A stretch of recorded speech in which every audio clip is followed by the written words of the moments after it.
All right, welcome everybody to another live stream here at I'm Not a Coach. I'm your host, Dave Huerta, and tonight we'll be watching the Dallas Cowboys going up against the New York Giants here. And the kickoff is going, and it'll be down here. And it looks like the presentation is speeding up here. First play is a run play right up the middle, gain of 6. Dallas does have the ball here. So it looks like the Giants will get the ball in the second half. Dak under center, late handoff, and the Giants are going to be able to bring him down for a no gain on the play. It'll be third and about 4 for Dallas on this first drive. All right, guys, how we doing? How's everybody doing tonight? First game of week 4. Should be a good matchup. Both of these teams are struggling, to say the least, to start out the season. Obviously, the Giants have got their first win last week, 3rd and 5. Dak in the shotgun, pressure immediately, has to throw it away, incomplete. It'll be a quick 3 and out for Dallas here.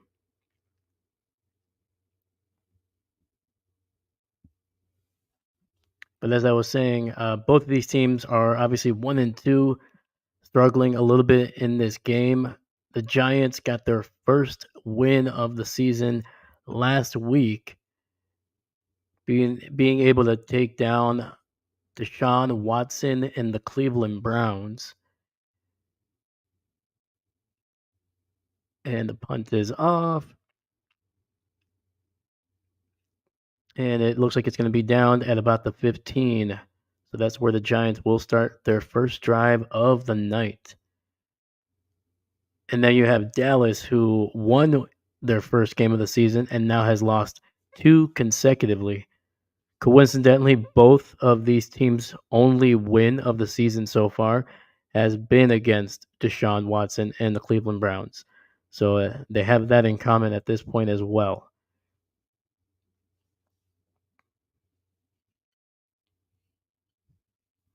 It'll be 13:46 left in the first quarter. Daniels in the eye under center, handed off to the running back up the middle, who will get the ball down to the 20-yard line. Nice gain of 5 yards. So obviously, both of these teams struggling. Looking at the stats here, so Dallas's offense so far has put up an average of about under 100 yards rushing. They had 102 in week 1, and it's only gotten worse since then. They had 68 in week 2, and then 51 against that loss in Baltimore. And shotgun gets the handoff, and it's going to be a no gain for Devin Singletary there. Oh, sorry, that is Tracy Jr. on the carry.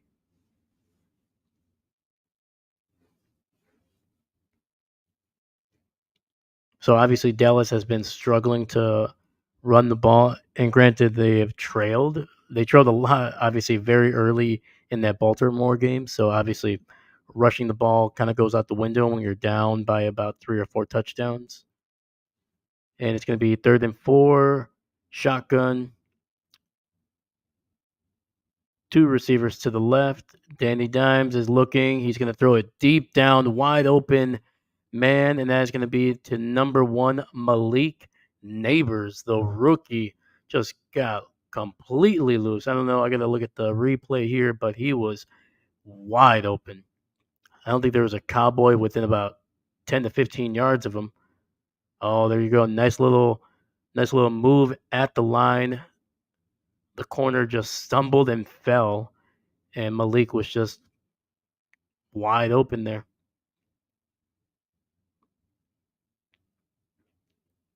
Very little pressure on the play from Dallas.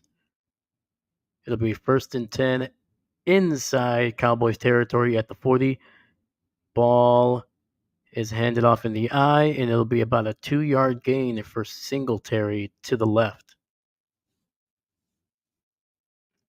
That was going to be number 25, Booth, with the tackle, as well as Malik Hooker.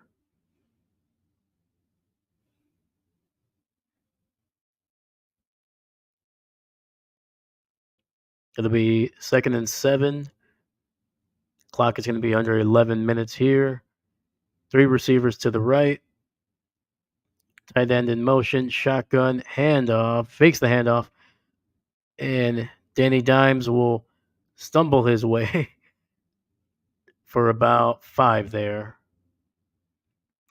And there is a late flag apparently on the play. Based off Mike McCarthy's reaction, it might be on the Cowboys.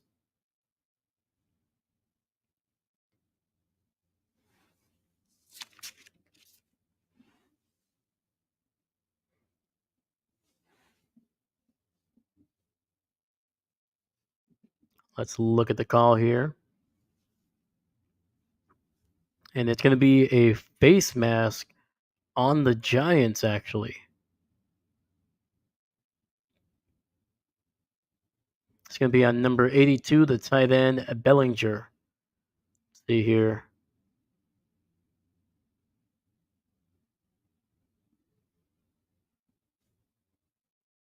Would they say it's on the Giants or on the Cowboys? I saw a Cowboy get a hold of a face mask. That's a weird one. All right, it'll be 2nd and 18 after the penalty. Ball at about the 48. 5 receiver set. Quick pass. Gets it out to his wide receiver number 17. That's Wandell Robinson.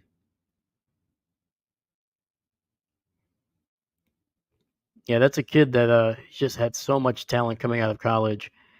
And I think he came out of Kentucky, if I remember. And he was looking solid his rookie season, and then just had that. I can't remember. I knew it was a knee injury, but I can't remember exactly what it was. I can't tell if it was an ACL or things like that. But yeah, he ended up basically losing the majority of his rookie year. He kind of started out very slowly last week, really wasn't getting into rhythm. 3rd and 10. Dallas is showing blitz. Trips to the right. Danny gets it out quickly to Wandell, who almost had the corner, but unfortunately slipped and fell, and he's going to be about 3 yards short of the first down. It was going to be a close one. Even if he kept his feet, the defender was only about a yard or 2 away from him, but it looked like he had, if he was able to just get a little bit more separation, keep his feet, he might have been able to get to that first down marker. And they're going to send out Greg Joseph. Greg Joseph obviously spent time this offseason and preseason with the Green Bay Packers trying to win that kicking competition between him and Anders Carlson. And the kick is up, and it is good. Nice job. That was a good field goal. That was about 52 yards for Greg Joseph. So showing the leg, showing the accuracy. So obviously, Greg, he was on the initial 53-man roster for the Packers, but it only lasted about, I wouldn't even say 24 hours. It lasted more like 12 to 16 hours. After the Packers cut Anders, they ended up cutting Greg Joseph as well and claiming a rookie out of Tennessee who's been their kicker for the rest of so far throughout the year. So going back to these two teams that we are watching, obviously some of the big storylines heading into this season, especially for Dallas, because they've had a tumultuous offseason. So obviously last season they finished with the 2nd seed in the NFC. They had a home game in the wild card.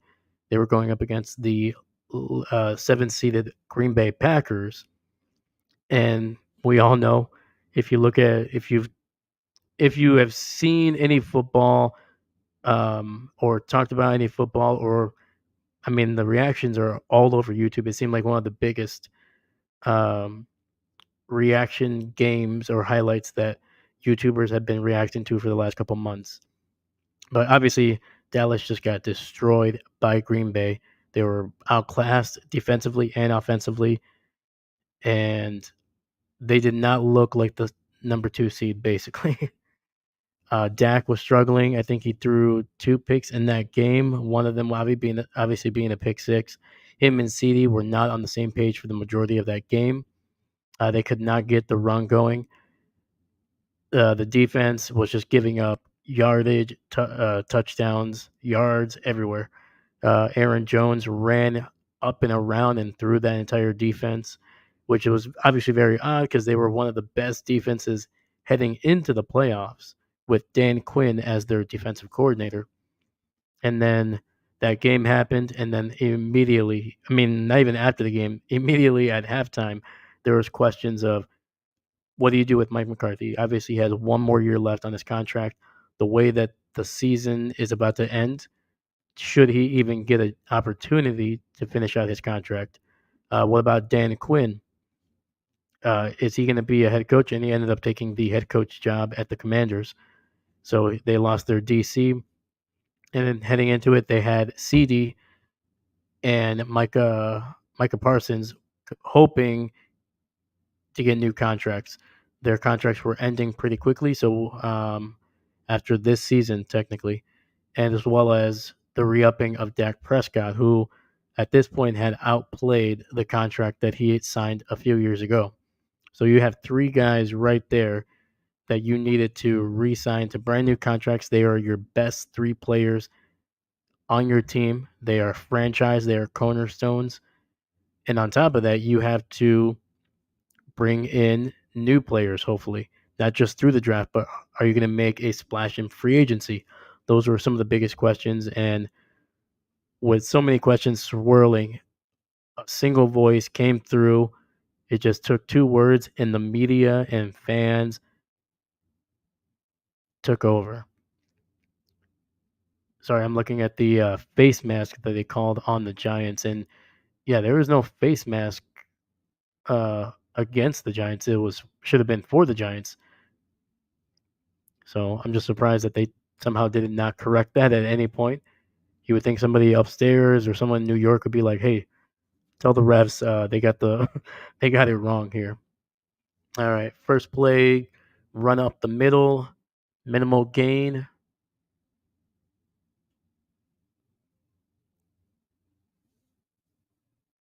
And there is an injured Giant on the field. But anyway, a single voice kind of cut through all the questions and things like that, and that was Jerry Jones who basically put a beacon out for everybody, fans, media personalities, even people that hate the Cowboys. With just two single words, he made he basically put a beacon out there for everybody to kind of watch out for, and that was obviously all in. And ever since then, there's always been pressure for this any Dallas team to not only get into the playoffs but also go back to the Super Bowl for the first time since the 90s. And ever since Jerry Jones said all in, everybody's like, "Oh, we're going to sign some of the biggest free agents. We're going to re-sign our guys. We're going to trade some of our picks to get new players or even trade up in the first round to get multiple first round picks." None of that happened. None of that happened. They signed their biggest signing was the linebacker. He started out his career with Minnesota. I'm trying to remember his name. Kendricks. They signed Kendricks, and that was their biggest signing. That was it. No running backs. Did not get Derrick Henry. They brought back Zeke, but I can't remember if he was back already last year or not. But yeah, there was no big signing for Dallas. So right there, their fans were disappointed. They were confused. What does all in mean?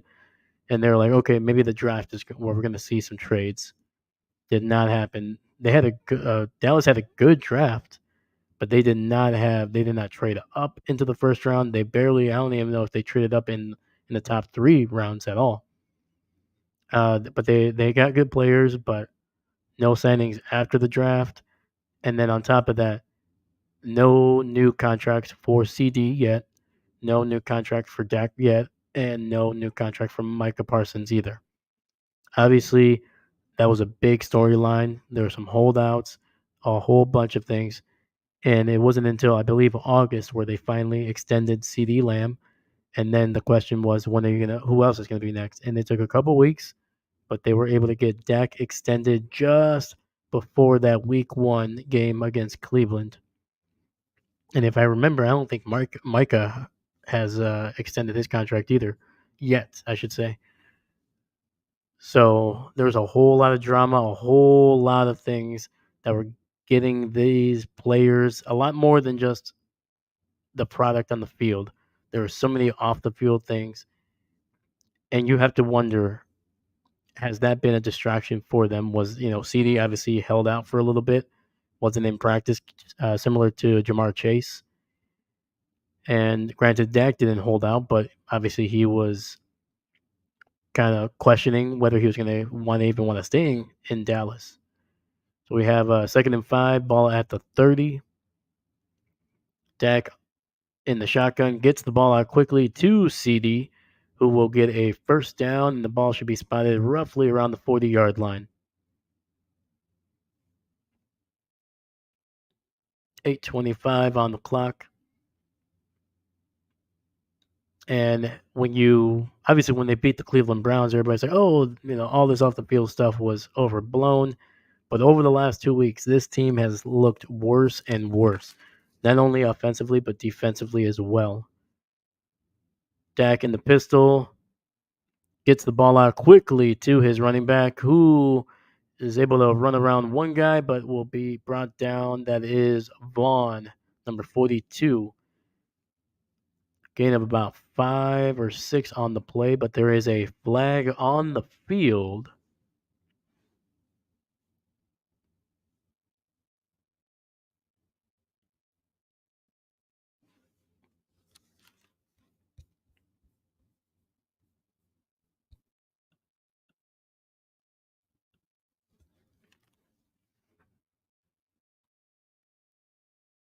And it looks like it's going to be offensive pass interference on number 1 for the Dallas Cowboys. That is Tolbert. Oh, yeah. Oh, yeah. Was basically hugging the defender. And even after that, he got thrown off of him. All right. So that'll move the ball back all the way to the 31. It'll be 1st and 10 for Dallas. Dak under center. Toss to CD Lamb in the backfield as a running back. And CD will get a good chunk of yardage on that one. A gain of about 10 on the play.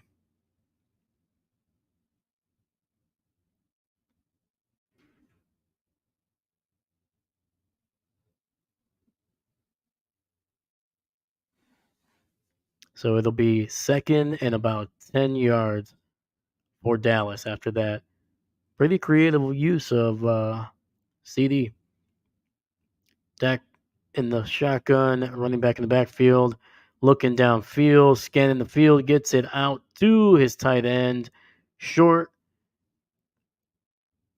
and that'll be Ferguson with a nice gain of about 6 yards. Should be about 3rd and 4, maybe 3rd and 3 for Dallas.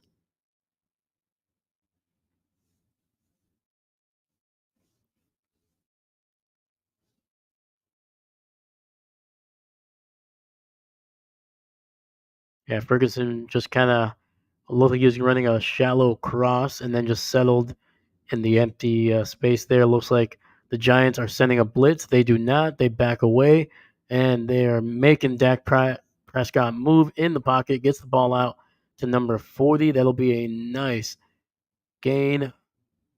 What was that? Lou Pecky, looks like. I might be getting that name wrong.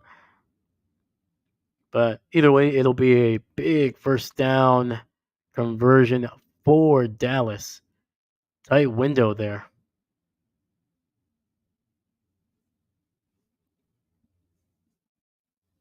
Dak 4 for 5 for 34 yards under center, hands it off to the running back up the middle, who will gain maybe about 2 yards on the play.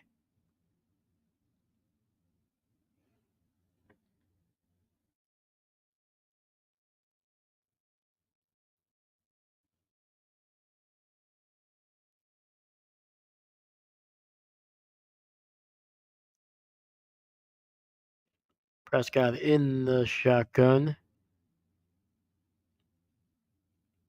CD alone at the bottom of the screen. Throws it to CD in tight coverage, and he holds on for a big Dallas first down. But yes, obviously, as the games have gone on, Dallas, like I said, their rushing has gotten worse. Granted, their passing yards have gone up, but that's mostly because they've been trailing. They lost big in week 2 against New Orleans, and then they were down big against the Ravens before they came back a little bit in that fourth quarter.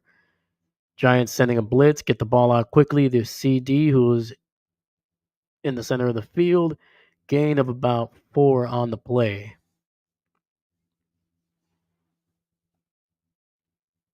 Dak threw for 361 last week. And so, for the most part, the turnovers have not been a massive issue for Dallas. They only have 3 turnovers on the year, 2 interceptions in week 2, and a fumble in last week. And a quick pass. This one to Tolbert, 2 gains, maybe 2 or 3 yards on the play. It should be a third and short for Dallas.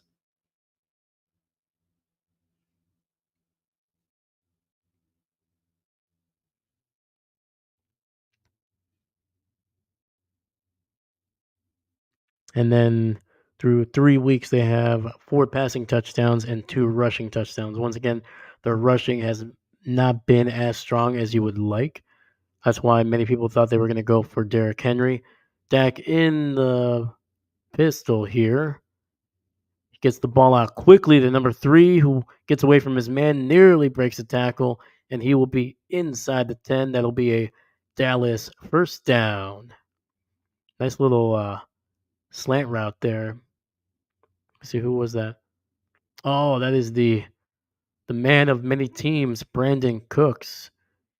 Nice little. He started out on the outside right of the formation.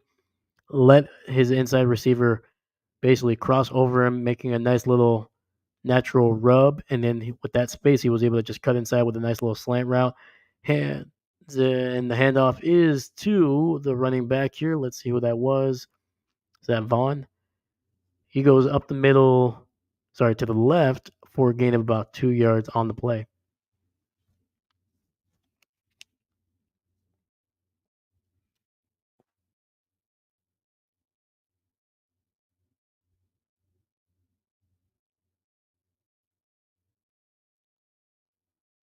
And Dak in the pistol, trying to look for a pass, and nearly intercepted as the ball just pops up into the air there. There's some tight coverage by the Giants. There is a flag on the field.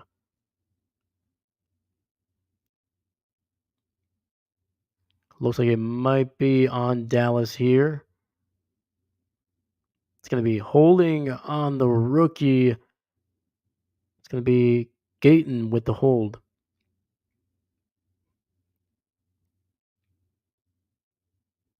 Oh, yeah.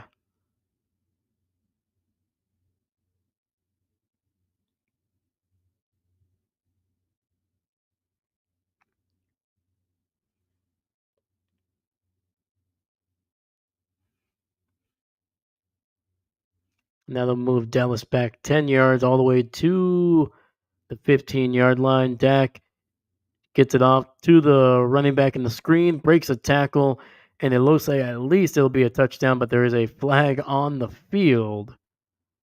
Looks like this one might be coming back again.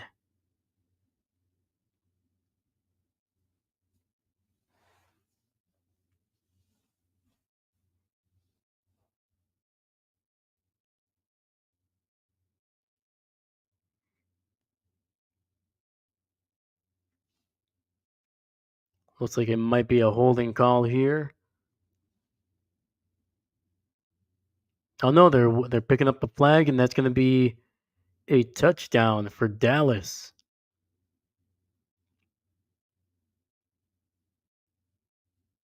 Let's see here. Scanning. Got it to the running back on the screen. I'm surprised that that wasn't a flag because the tight end definitely grabbed a good amount of jersey on that one. I mean, the fact that he almost fell down but was able to stay up on his feet because he was holding on. I'm not sure how that's not a flag, but all right. That touchdown counts, and it is through with 2:06 left in the first quarter. The score is the Giants 3, the Dallas Cowboys 7.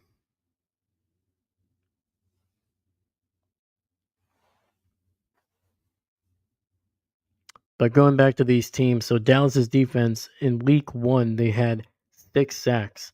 Obviously, seems like everybody's been sacking Deshaun Watson a lot this season, so maybe not a huge accomplishment, but still. And then unfortunately, they went down to just one single sack against New Orleans. And then last weekend in Baltimore, nothing. So over the last 2 weeks, Dallas defense has only recorded one sack.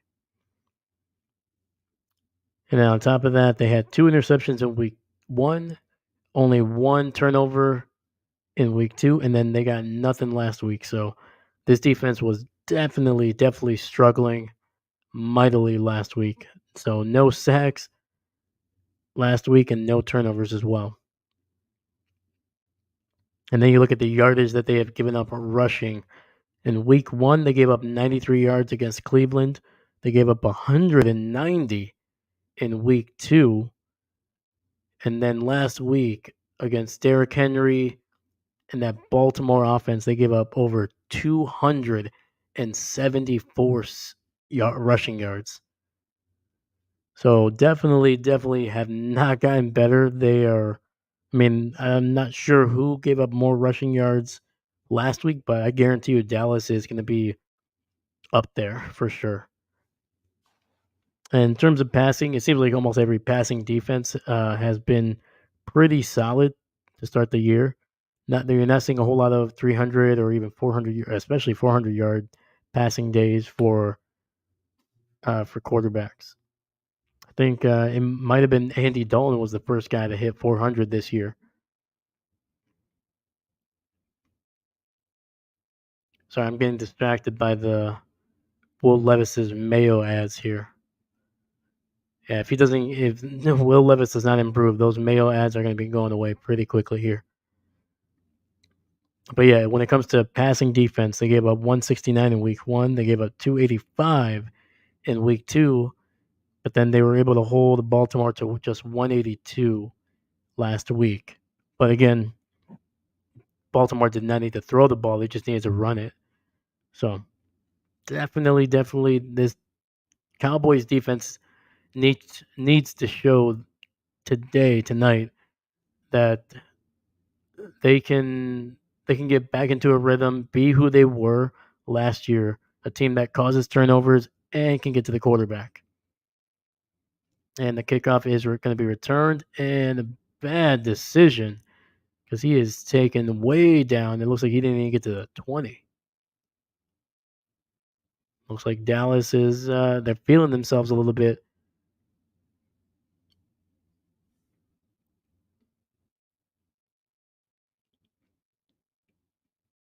But then if you look, so as the Dallas defense has gotten worse seemingly throughout the weeks, the Giants defense has actually gotten better. So in week 1, they only had, let me see here. So Danny Dimes under center in the eye, fullback in motion. They hand it off, and he will get about 4 yards on the play, 2nd and 6 to come. So in week 1, the Giants only had 1 sack against Minnesota. Then against Washington in that loss, they gave up not gave up. They were able to get 5 sacks against the rookie quarterback, Jaden Daniels. So a big improvement. And then Danny Dimes in the shotgun, Wandell in motion, and it's going to be a draw play, and it's going to be spotted at roughly the 30-yard line, so a gain of about 2 or 3 on the play. And then finally, after 5 sacks in week 2, they got 8 sacks against Cleveland. Once again, like I said, just between these two teams, Deshaun Watson has been sacked 14 times against the Cowboys and Giants. So 3rd and 3, Wandell in motion. Gets the ball to Wandell, who breaks a tackle and just gets past the first down marker. It's going to be a gain of about 4. First down, Giants. Yeah, nice job by Wandell. He motioned like he was going to come across the formation. And then when he got to about to the tight end, just outside of the edge of the offensive line, stopped, turned back, was able to get that little bit of separation that he needed from his defender, broke a tackle, and got the first down. A lot of motion. It's going to be the end around to Neighbors, who is not going to get anything. Unfortunately, he should have just thrown the ball away, and it's going to look like he's going to lose about 3 or 4 yards.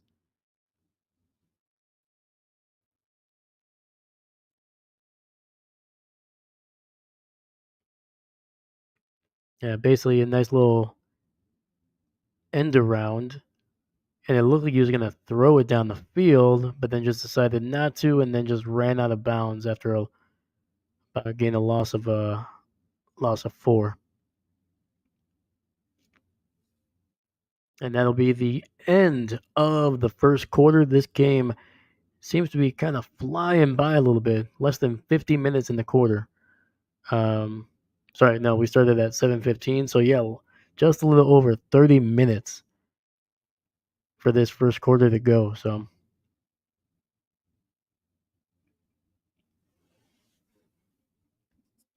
going back to the Giants defense as they improve throughout the week. So sack numbers: week 1, 1; week 2, 5; and then in week 3, 8 sacks. And then you look at their turnovers. They caused 2 turnovers in week 1. They had an interception and a fumble. They got nothing in week 2. And then in week 3, they were able to record 2 fumble recoveries.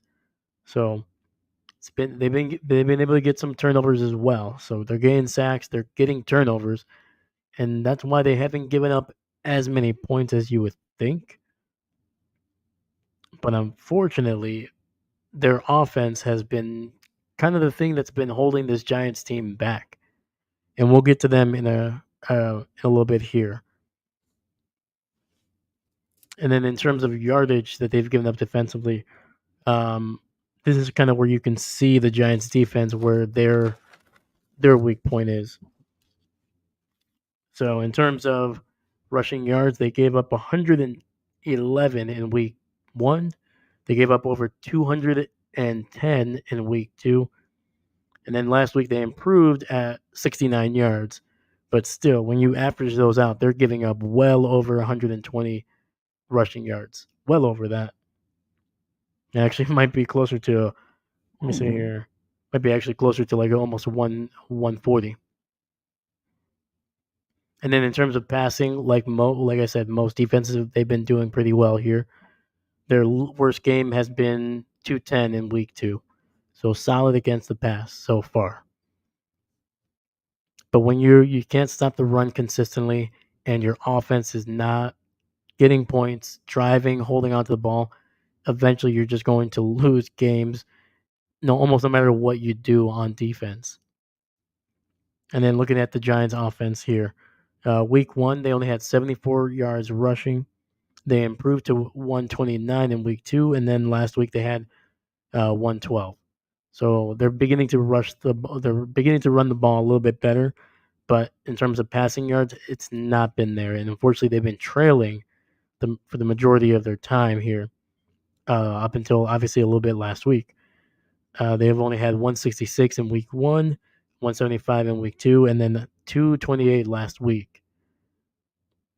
And when you're a team that is not as explosive offensively, you need your quarterback to be able to throw the ball down the field, especially when the points are not coming there, because you need to be able to get points quickly. Sorry, there's a little bit of a weird thing going on with the TV here. But you need to be able to get the ball downfield, especially with your playmakers. They have playmakers at wide receiver here. They just need to get the ball to them. And Danny Dimes throws quickly to Neighbors, who drops the ball.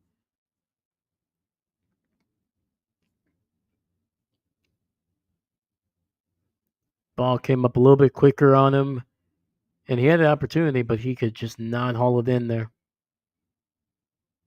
It's going to be 3rd and 14 at 14:55 left in the half.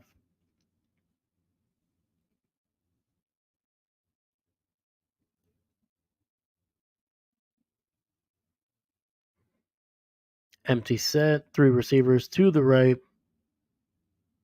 and looks like they're going to be able to get a free play here.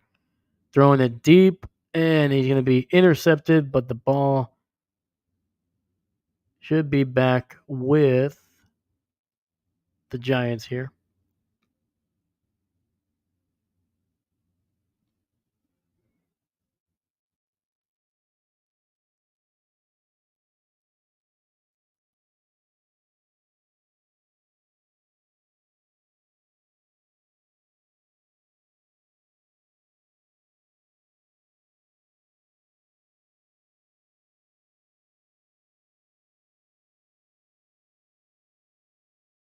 Yeah, the ball was just not enough on it, man. Not enough to make Dallas pay for that encroachment.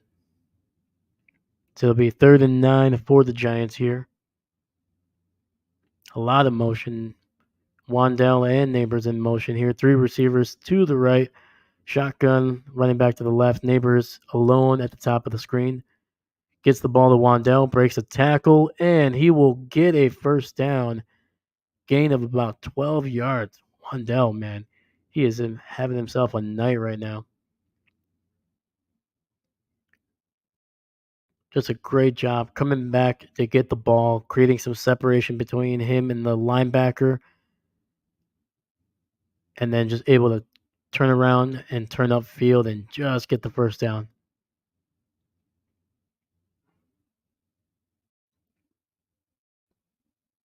So far, he has 4 catches, 29 yards, but two of those catches have gone for first downs, I'm pretty sure.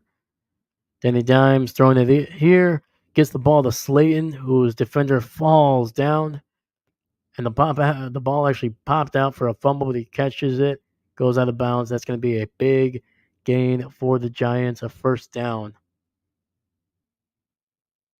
Just a nice play action, and then Daniel just ripping it to Slayton.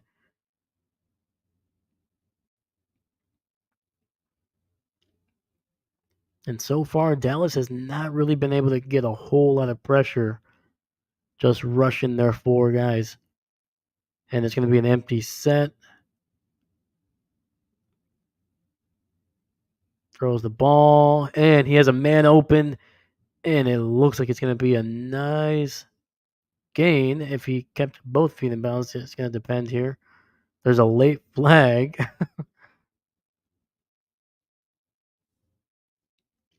Might be on the Giants here.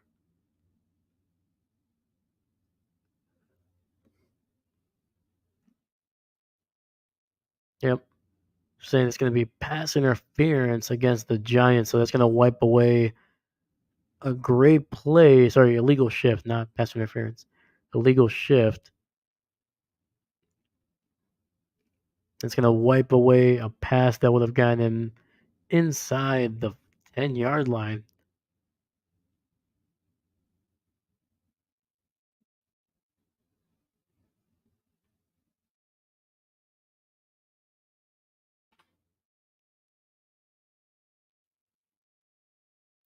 And actually, looking, they just showed the replay. He actually didn't get his second foot in bounds. So, and there's going to be a handoff in the shotgun, and it's going to go for maybe a yard on the play. Should be second and very long.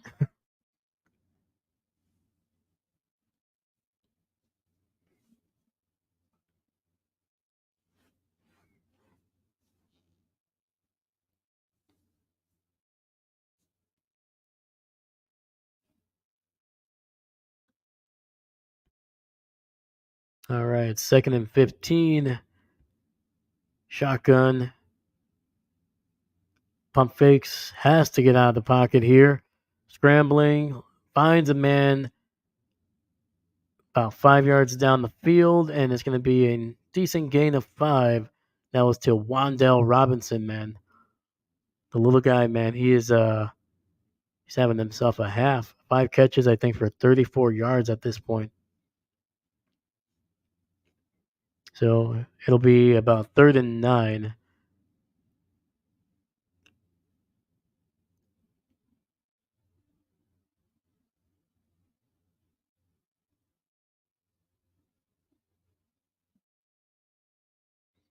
And it looks like the referee is taking Micah Parsons off the field here. Might need to get evaluated.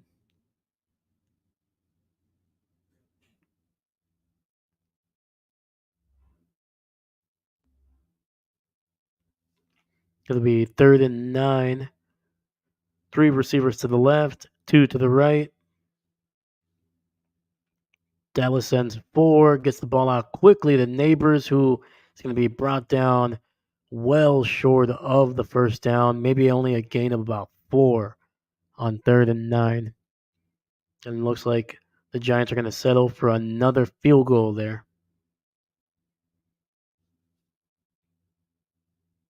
Yeah, I get it. You want to get the ball into your playmakers, but he didn't. He barely had any separation. Defender took a great route to the tackle there. So, all right, we're going to see Greg Joseph again here. This time it's going to be a 41-yarder. And he splits it right down the middle. And it's now a 1-point game. Dallas on top. 11:53 left in the half.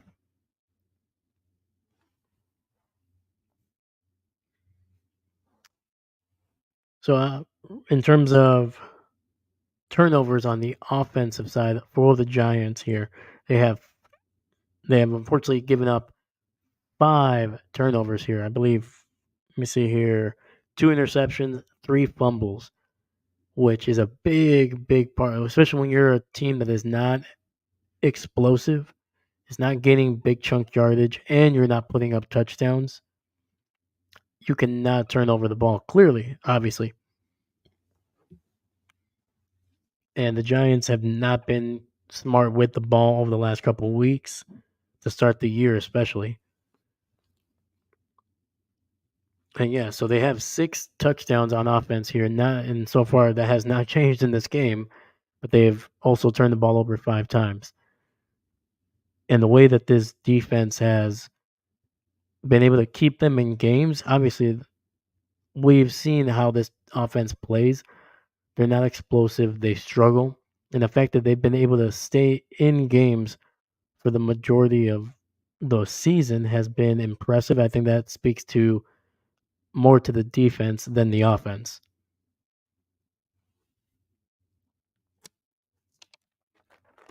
And especially with uh with the coaching staff that has been here for a couple of years, and they've outside of that first year, they've underwhelmed the last couple seasons. And similar to the way the Cowboys have been, especially with their coaching staff, both of these coaches, man, both of these head coaches, they're on the hot seat. McCarthy probably more so than Dable, but Dable is not safe by any means. His teams have underperformed. They've dealt with some injuries throughout the years, but at the same time, that you can only use that excuse so much. Eventually, you have to be able to get into the playoffs, be competitive, and they have not been competitive the last few years. And this season, they do not look like they are going to be one of the better teams in the NFC.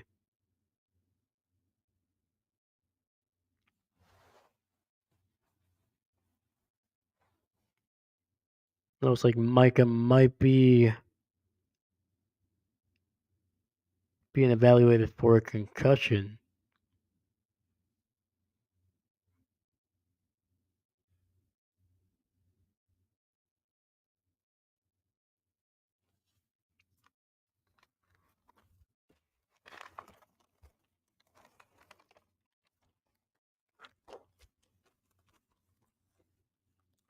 And then now that we have Dallas coming back on offense here, so Mike McCarthy on the hot seat.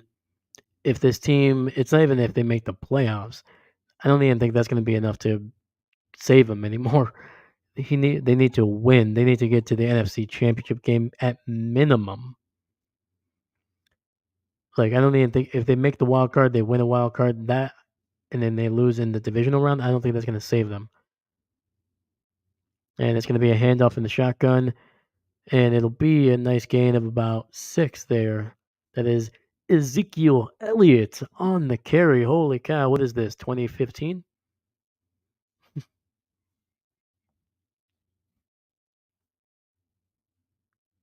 So this team needs to win at minimum 2 playoff games if McCarthy wants to be able to keep his job. They need to get to the NFC Championship game or they need to get to the Super Bowl minimum. And option Dak keeps it, and he's going to lose about 2 yards on the play.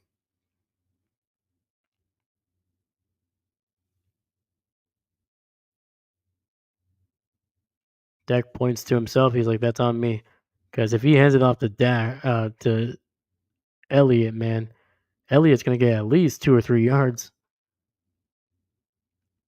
because nobody went with Elliott. Empty set, tight end in the backfield, actually. Gets the ball out quickly to Ferguson, who unfortunately fumbles the ball, but goes out of bounds. Was that a first down? Can you actually fumble the ball forward for a first down? They're saying it's going to be fourth inches here. And Dak is going to be under center here.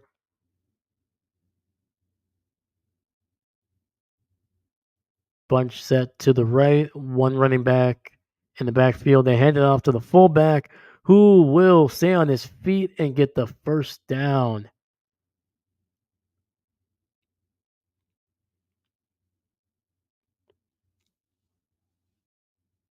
And I do not understand how the Giants let that one slide there.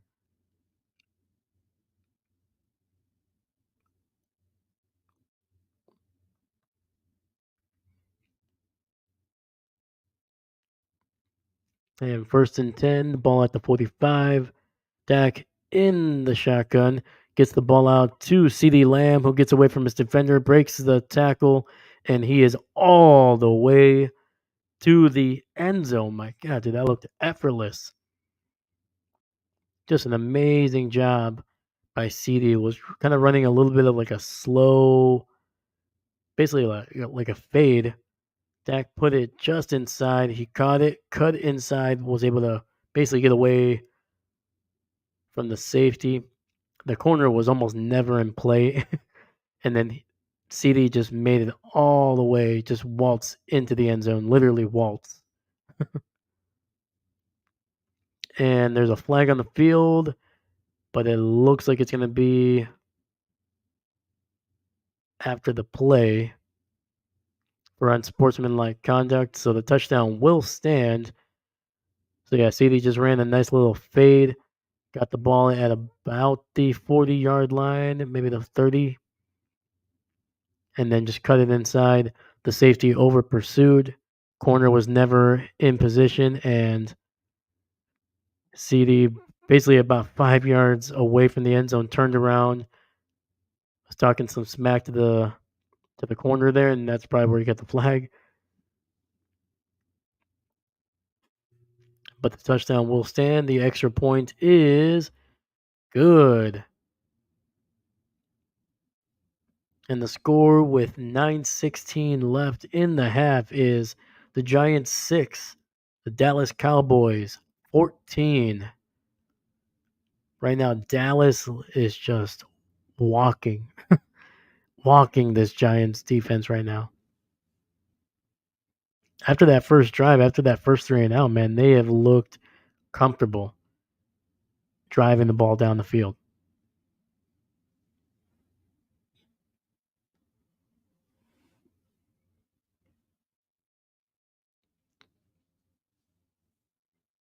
But yeah, once again, talking about Dallas. So their season, we talked about it a little bit earlier.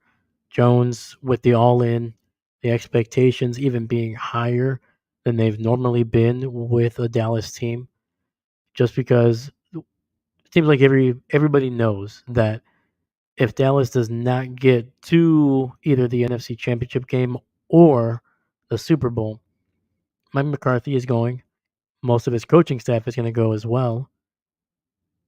And then you have on top of that, now you're going to have a new coaching staff, new system, potentially even a new defensive system as well, depending on if they want to keep the defensive coordinator since he's only been with McCarthy for 1 year. And it's also going to depend on how well they do. If obviously the defensive system it looks like it's working, they might keep him around.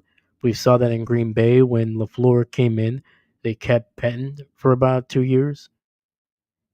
So but at the same time, if this team underperforms like they've had in the first 3 weeks of the season, you have to wonder if McCarthy's even going to make it to the end of the season. And on top of that, you have Parsons who still needs a contract. I think they franchise tagged him. I'm not sure. But then, you know, Dak, CD, all these guys, which of these guys is going to stick around? Obviously, these guys just signed contract extensions, but then it's the supporting cast that's going to be changing a lot as well to fit a new system, new scheme, and how long is that going to take to kind of get going? We've seen it before, especially with who was it? Jason Garrett. When he came in, you saw a little bit of a slow start, and then when McCarthy came in, a little bit of a slow start in year one. Dallas has rarely ever gotten a new head coach, new system, and then you know just gone, first seed, second seed. They typically have been a slow start team when they have a new head coach. And the kickoff is going to be short. It's going to be returned, breaks a tackle, and we'll get the ball to the 28. Nice little return by Gray.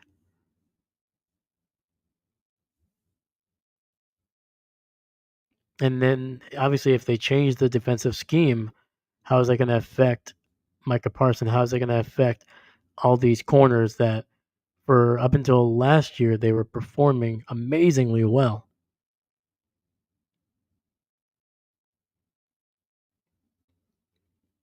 And Parsons is still on the sidelines, man. He's only been on 7 snaps.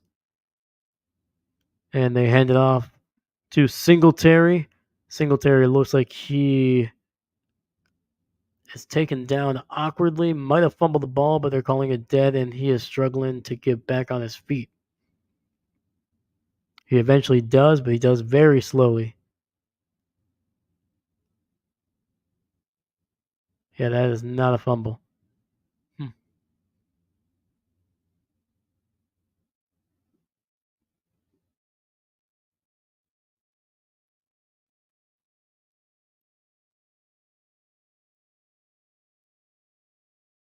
I just noticed that Devin Singletary, man, doesn't wear any gloves when he's holding on to the rock, man. Very old school looking running back there.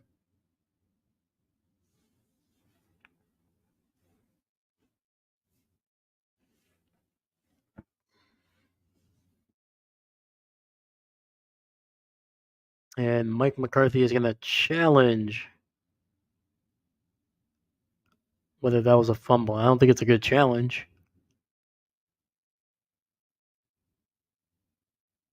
because I don't think that ball is loose. I think it's just the way that it's rotating in Singletary's hand.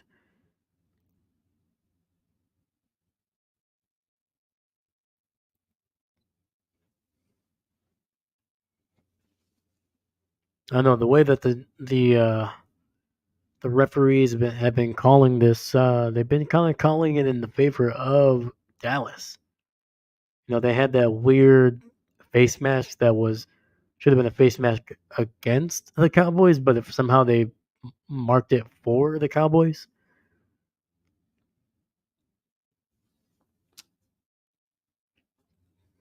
But yeah, it's been a little bit of a weird game in terms of the refs. That I feel like they're kind of getting involved a little bit too much early on.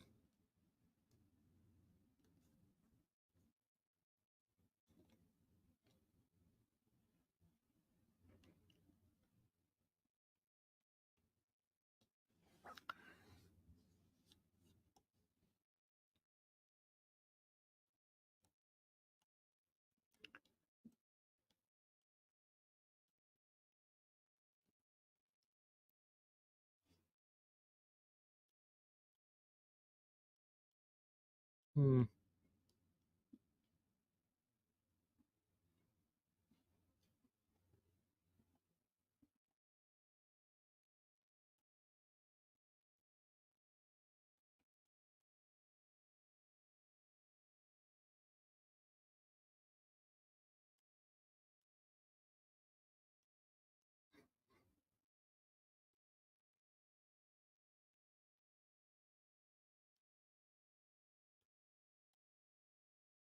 I'm trying to turn on the subtitles here, but they are not showing up apparently.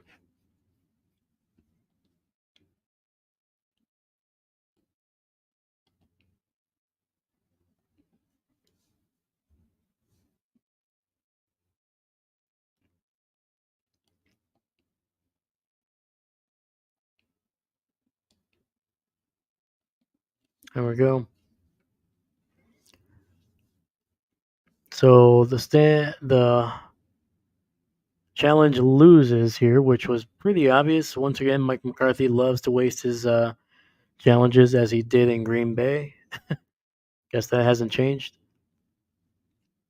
And we have shotgun neighbors, Wandell in motion, and it's going to be all thrown all the way down, and it is going to be nearly intercepted. Awful throw, terrible play design. That thing was late. Jesus.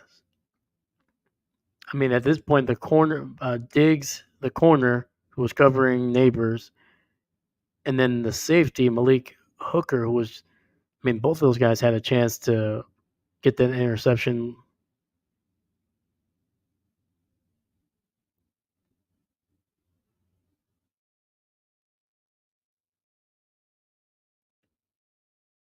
Yeah, Jones, man, that was just an awful throw.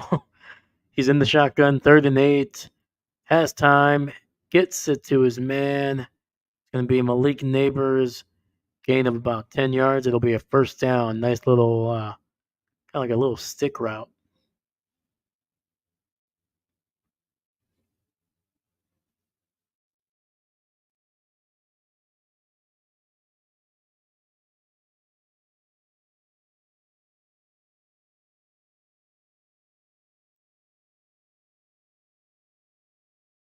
It was actually to the left there, and almost like a little hitch route that he was kind of fading to the sideline to get a little extra separation. And snap in the eye, gets the ball to Tracy Jr., who gets, holy cow, almost gets suplexed backwards. Going to be probably about a no gain on the play there.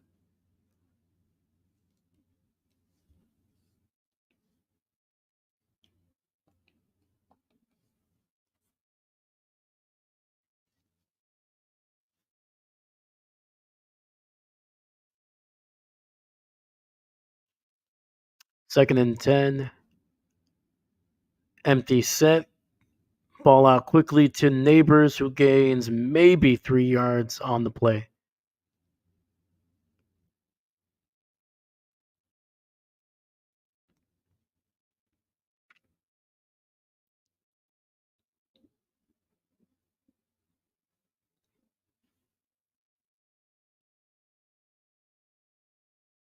I don't know, man. To me, Dallas is not doing anything crazy. Seems like when they rush forward, they're not really able to get pressure, but the Giants are just not really. They're just not being very creative with their routes, man. Seems like it's like 2 deep, 1 short, and they get the ball out. to Wandale Robinson. He is going to be very close to a first down. I'm actually surprised where they're spotting it. I feel like he was like a yard further than that. Guess it's going to be short of the marker there. It's going to be 4th and inches at this point.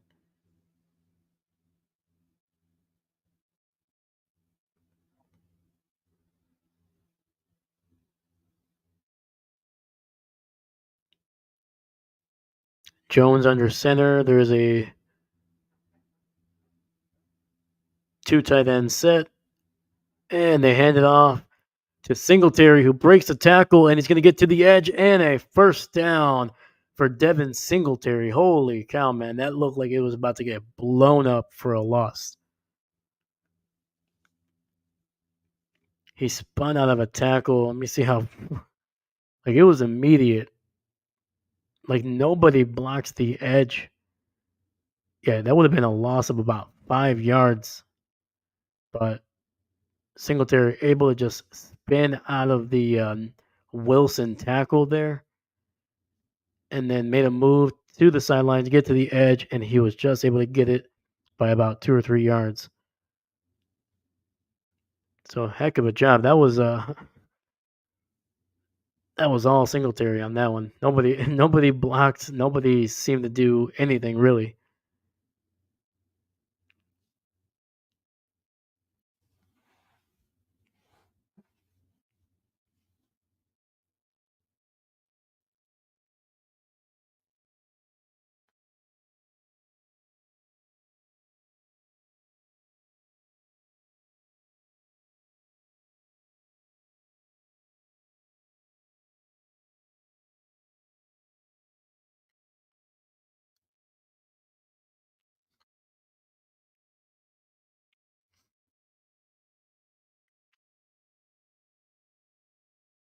Little mini injury time out there for a Cowboy to get up off the field, and he seems fine.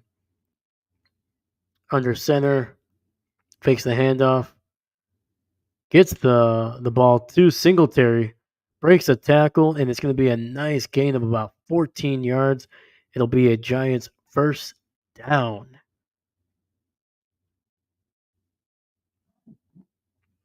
Just a phenomenal job, man. Singletary, he's been the guy on this drive, man. Yeah, was able to almost break a full tackle there. But man, just a heck of a job. Almost like a little mini kind of like a small little swing pass slash like screen.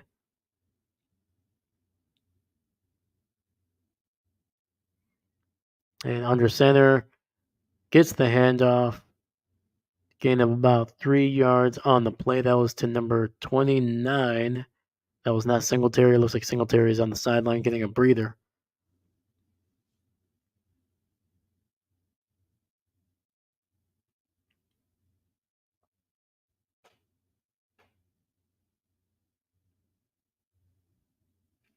.404 left in the half. It is 2nd and 9. Malik Neighbors in motion. And there is a timeout. Looks like it's going to be. Is it on the Cowboys? Or what's going on here? No, it's going to be a penalty. It's going to be a penalty on the Cowboys. There's 12 guys on the field, apparently.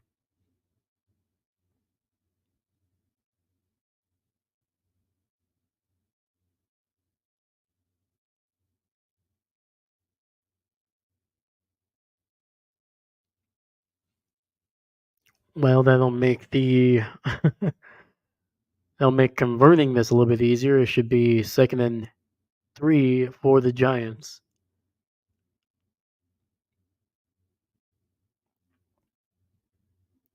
Giants in the eye. Snap. Gets the ball to Singletary, who cannot get a whole lot of room. He might gain a little bit of a yard on the play. Dallas did just a great job of just plugging those running lanes up.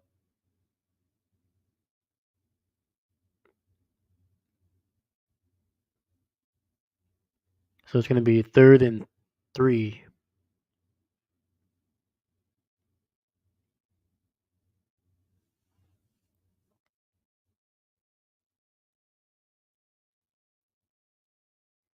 And Wandell in motion fakes the handoff, and it's a keeper.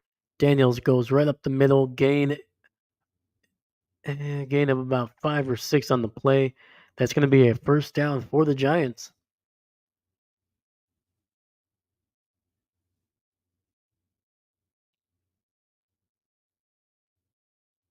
Nice little option for the Giants there.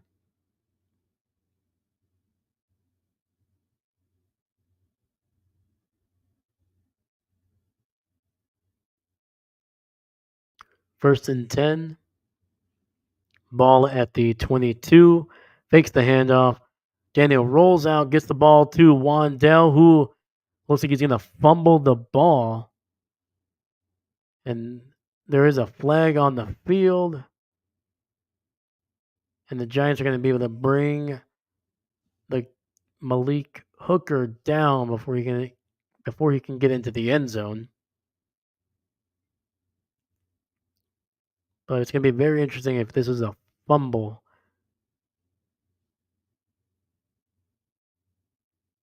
So Wandell caught it, and it looked like he was about to in the middle of a move, and the ball just kind of squirted out of his hand. So it's gonna be very interesting. There's also a flag on top of that. So first we got to establish if it's a drop or a fumble, and then there's a flag. Well, there's gonna be a penalty on the Giants, so that would be declined.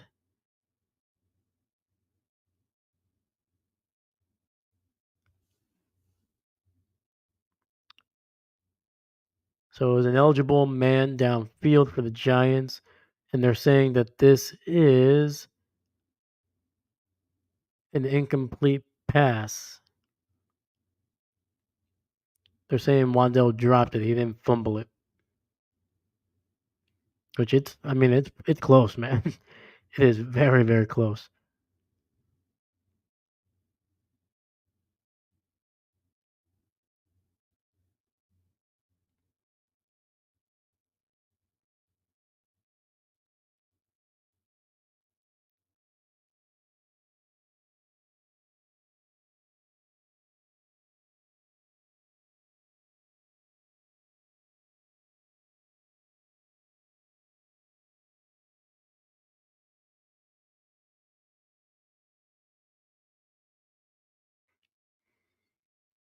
So yeah, I remember the head ref of this repping crew, man, and I think I talked about it I think it might have been 2 streams ago.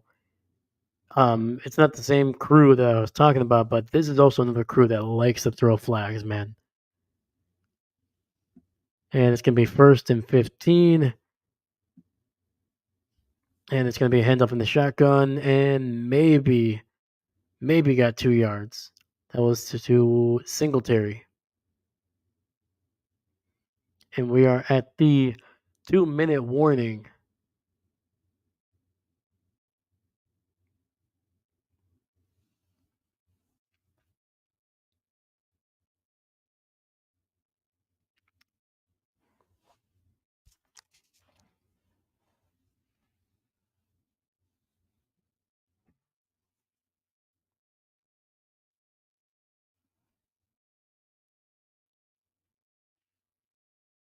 But yeah, man, this drive has been it's been a little weird for sure.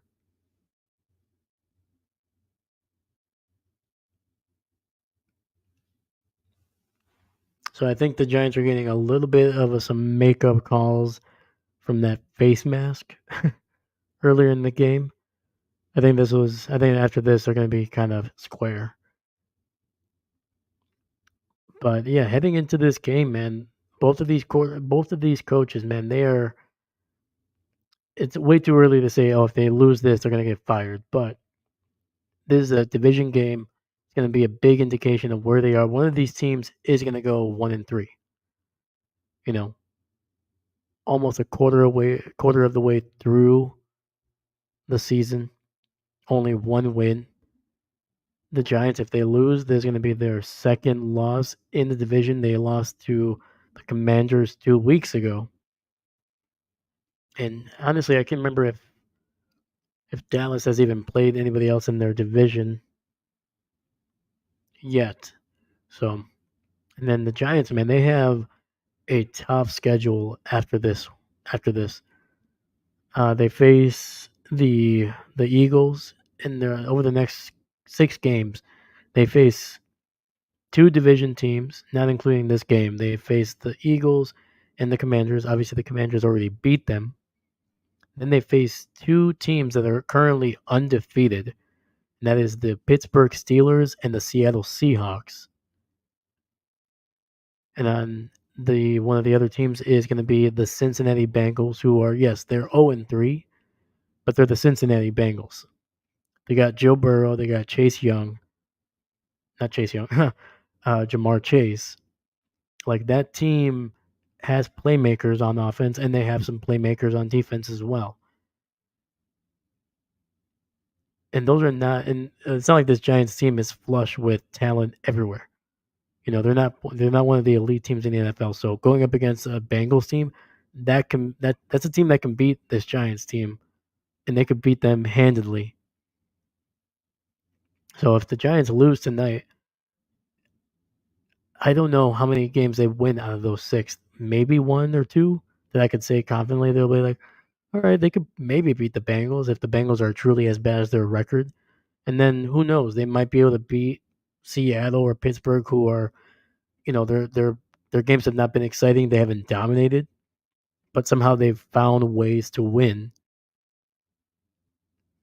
So yeah, this Giants team is heading into a tough stretch of their schedule.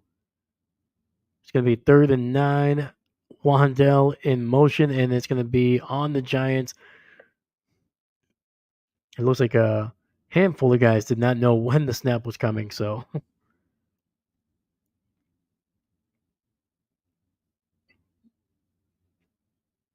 the Giants are pointing to the Cowboys, and it's going to be on the Cowboys. Wow. I'll have to look at that again. I could have sworn I saw some Giants already moving.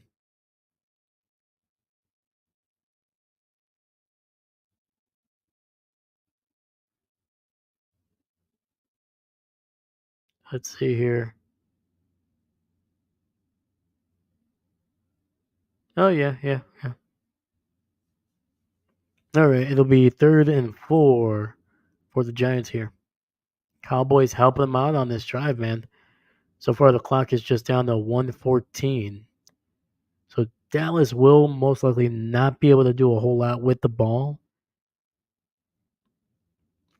if the Giants are able to keep this ball a little bit more here, especially if they're able to convert this 3rd down.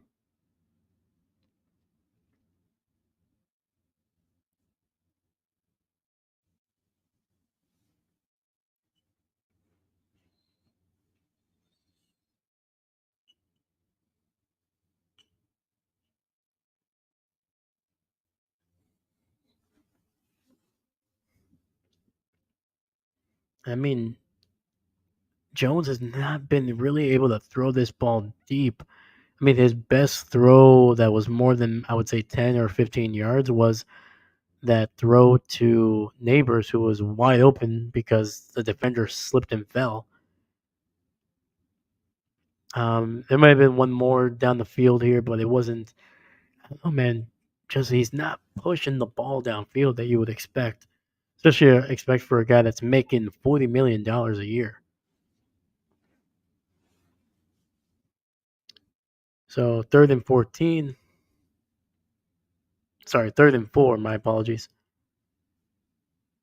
In the shotgun, pressure gets out of it initially, but then it's gonna be brought down for a sack at the 20. There is a flag on the field, and it's gonna be on the Giants, and that it's going to be declined clearly. So the Giants are going to have to settle again for another field goal here.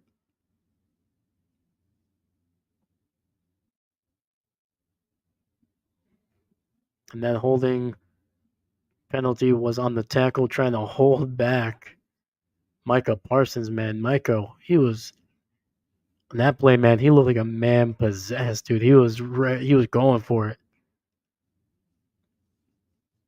And Greg Joseph's kick is good. There's a flag on the field. Oh my god. Like I said, this reffing crew loves to throw flags. They are one of the trying to remember it's so tough to figure out like which ref team is which ref team, but there's like 3 or 4 that just love to throw flags on it seems like almost every third or fifth play. It's like there's anytime I see these guys, there's never any natural rhythm to the game, and it's just the worst. It's the absolute worst. But anyway, that flag is going to be on. The heck was it? Oh, it was going to be on the Cowboys, but still would have been fourth down. So the Giants decline it. They take the points. And with 106 left in the half, the score is the New York Giants 9, the Dallas Cowboys 14. So the Giants, once again, man, the defense of the Giants, like they've done all season long, they're making it close for the most part. And just like the Giants offense, like they've done all season, they cannot score touchdowns. Like even if they scored one touchdown on these drives, that's a difference of 4. Maybe you go for it and you make it. Maybe if you don't, it's still not only is it a it's less than a field goal difference. But once again, this Giants offense, man, has just not been able. Once they get into inside the 30, not even the 20. Once they get inside the 30, they're incapable so far of just driving it down the field. They seem to just the little dink and dunk pass plays that get them there. Once the defense just plays a little bit tighter, plays a little bit more for the yardage, then the Giants, their system goes out the window. They're incapable of throwing it deep, so there's no threat of that. And anytime they have thrown deep, Jones has almost been picked off. And they're able to run the ball, but unfortunately, they're not willing to commit to the run at this point. I mean, Devin Singletary is the guy that basically got them to where they were there, and then they just stopped using him completely. Like I understand, maybe you don't want to run the ball, but you got to get him involved somehow. Malik Neighbors is being well covered. He also seems to be dropping some passes. And then you have Wandell, who was really good in the first half of this first half. And then since then, he's not been able to get the ball consistently, and he's dropping passes now. And at the same time, you have this Dallas defense who seems to be getting better at getting to the quarterback. They're putting a little bit more pressure on Jones than they were in the first quarter for sure.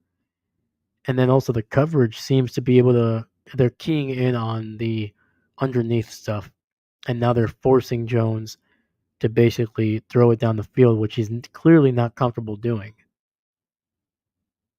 So I guarantee you Dallas is going to be just more aggressive in the second half until Jones proves that he can push the ball down the field and make this defense respect their I would even say their medium length routes, anything past 5 yards would be something that they would have to move back and kind of respect, which is going to open up some of the underneath stuff. And on top of that, open up the passing game potentially as well. And Dak under shotgun throws the ball, gets it to CeeDee Lamb, who's coming across the formation, breaks the tackle, and he's going to be close to a first down and gets out of bounds as well. So stops the clock with 59 seconds. And it looks like Dallas is going to try to get a couple extra points here, man. Ball is at the 39, 2nd and 1. Shotgun, 3 receivers to the right, gets it to his tight end. It's going to be roughly at about the 46. 4 yards short of midfield.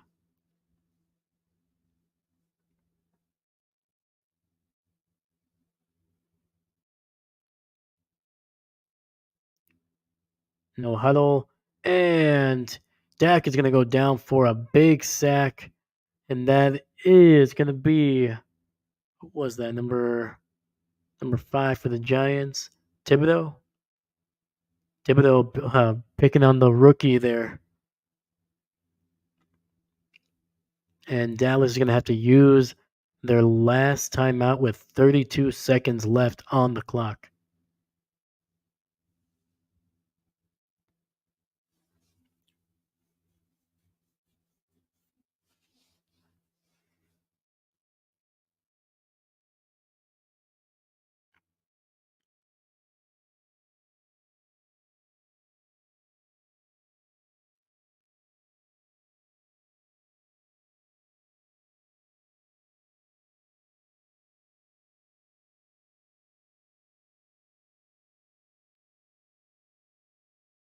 All right, it'll be 2nd and 18.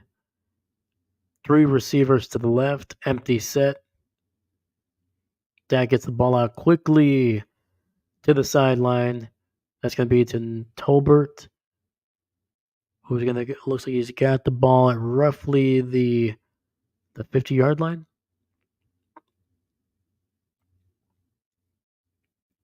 Oh, and Thibodeau, man, he just beat the rookie, man. Took a step to the outside and then just cut inside and just bull rushed him right through. Oh, it's going to be a encroachment flag on the Giants there. Thibodeau jumped early, and Dak was able to get the ball out deep down the field for a first down. Obviously, it's going to depend on the flag here, but if it is on the Giants, the Cowboys are going to decline it, and they're going to have to get to the ball. They're going to have to get on the line really quickly to stop this clock here. Oh no. It's going to be a flag on both teams. So Thibodeau initially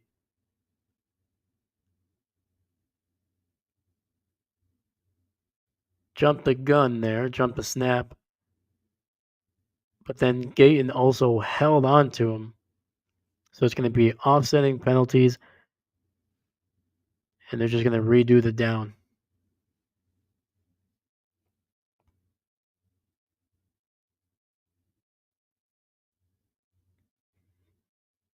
I mean, obviously, they just have to get within their kicker's range at this point, man. And obviously, Dallas has one of the best kickers in the NFL, if not the best at this point. I mean, the guy can nail it from basically anywhere between 62, it seems like, all the way down.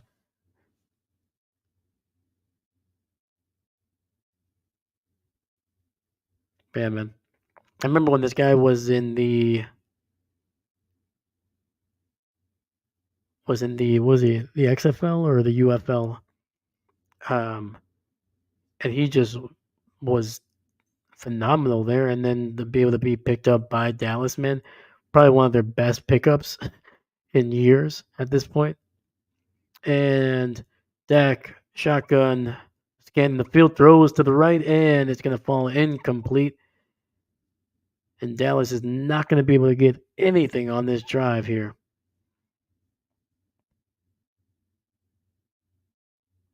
And with 14 seconds left, they're going to just punt it away here. They don't want to even attempt a long field goal here. Trying to think. This would be. Oh no, they're at their own 45. I thought they were on the Giants 45.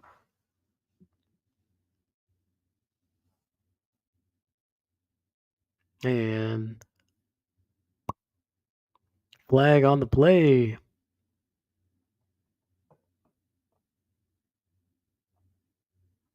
And it's going to be a false start on the Cowboys, so it's going to move them back 5 yards.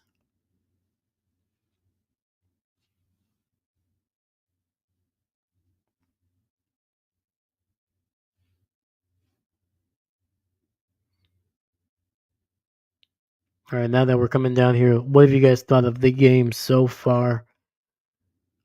Are you liking what the Cowboys are doing?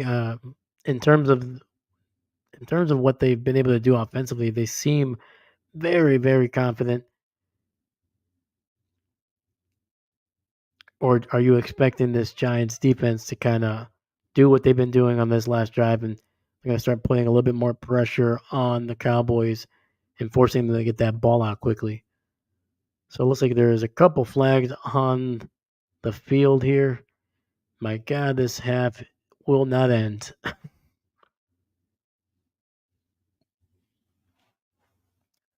So the first quarter was, I mean, it went through. It was like 34 minutes. This second quarter, we're approaching an hour in the second quarter.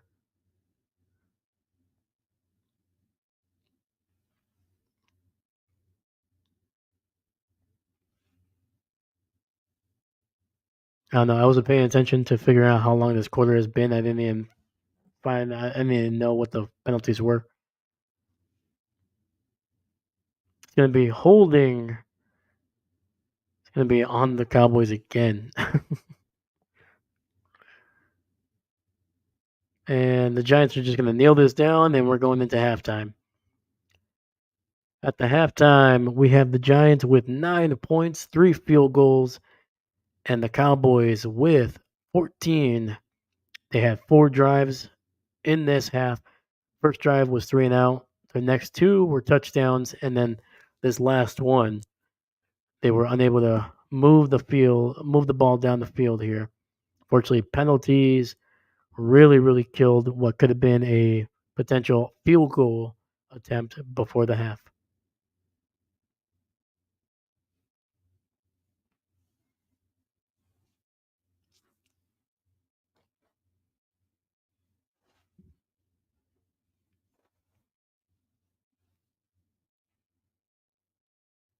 But yeah, let me know what you thought about the first half. What was something that really popped out to you?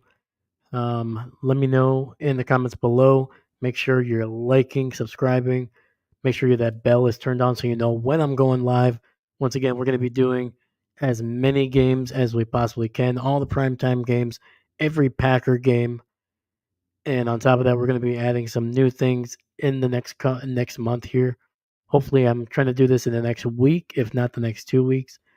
But there's going to be some fun stuff going on besides just live reaction to games.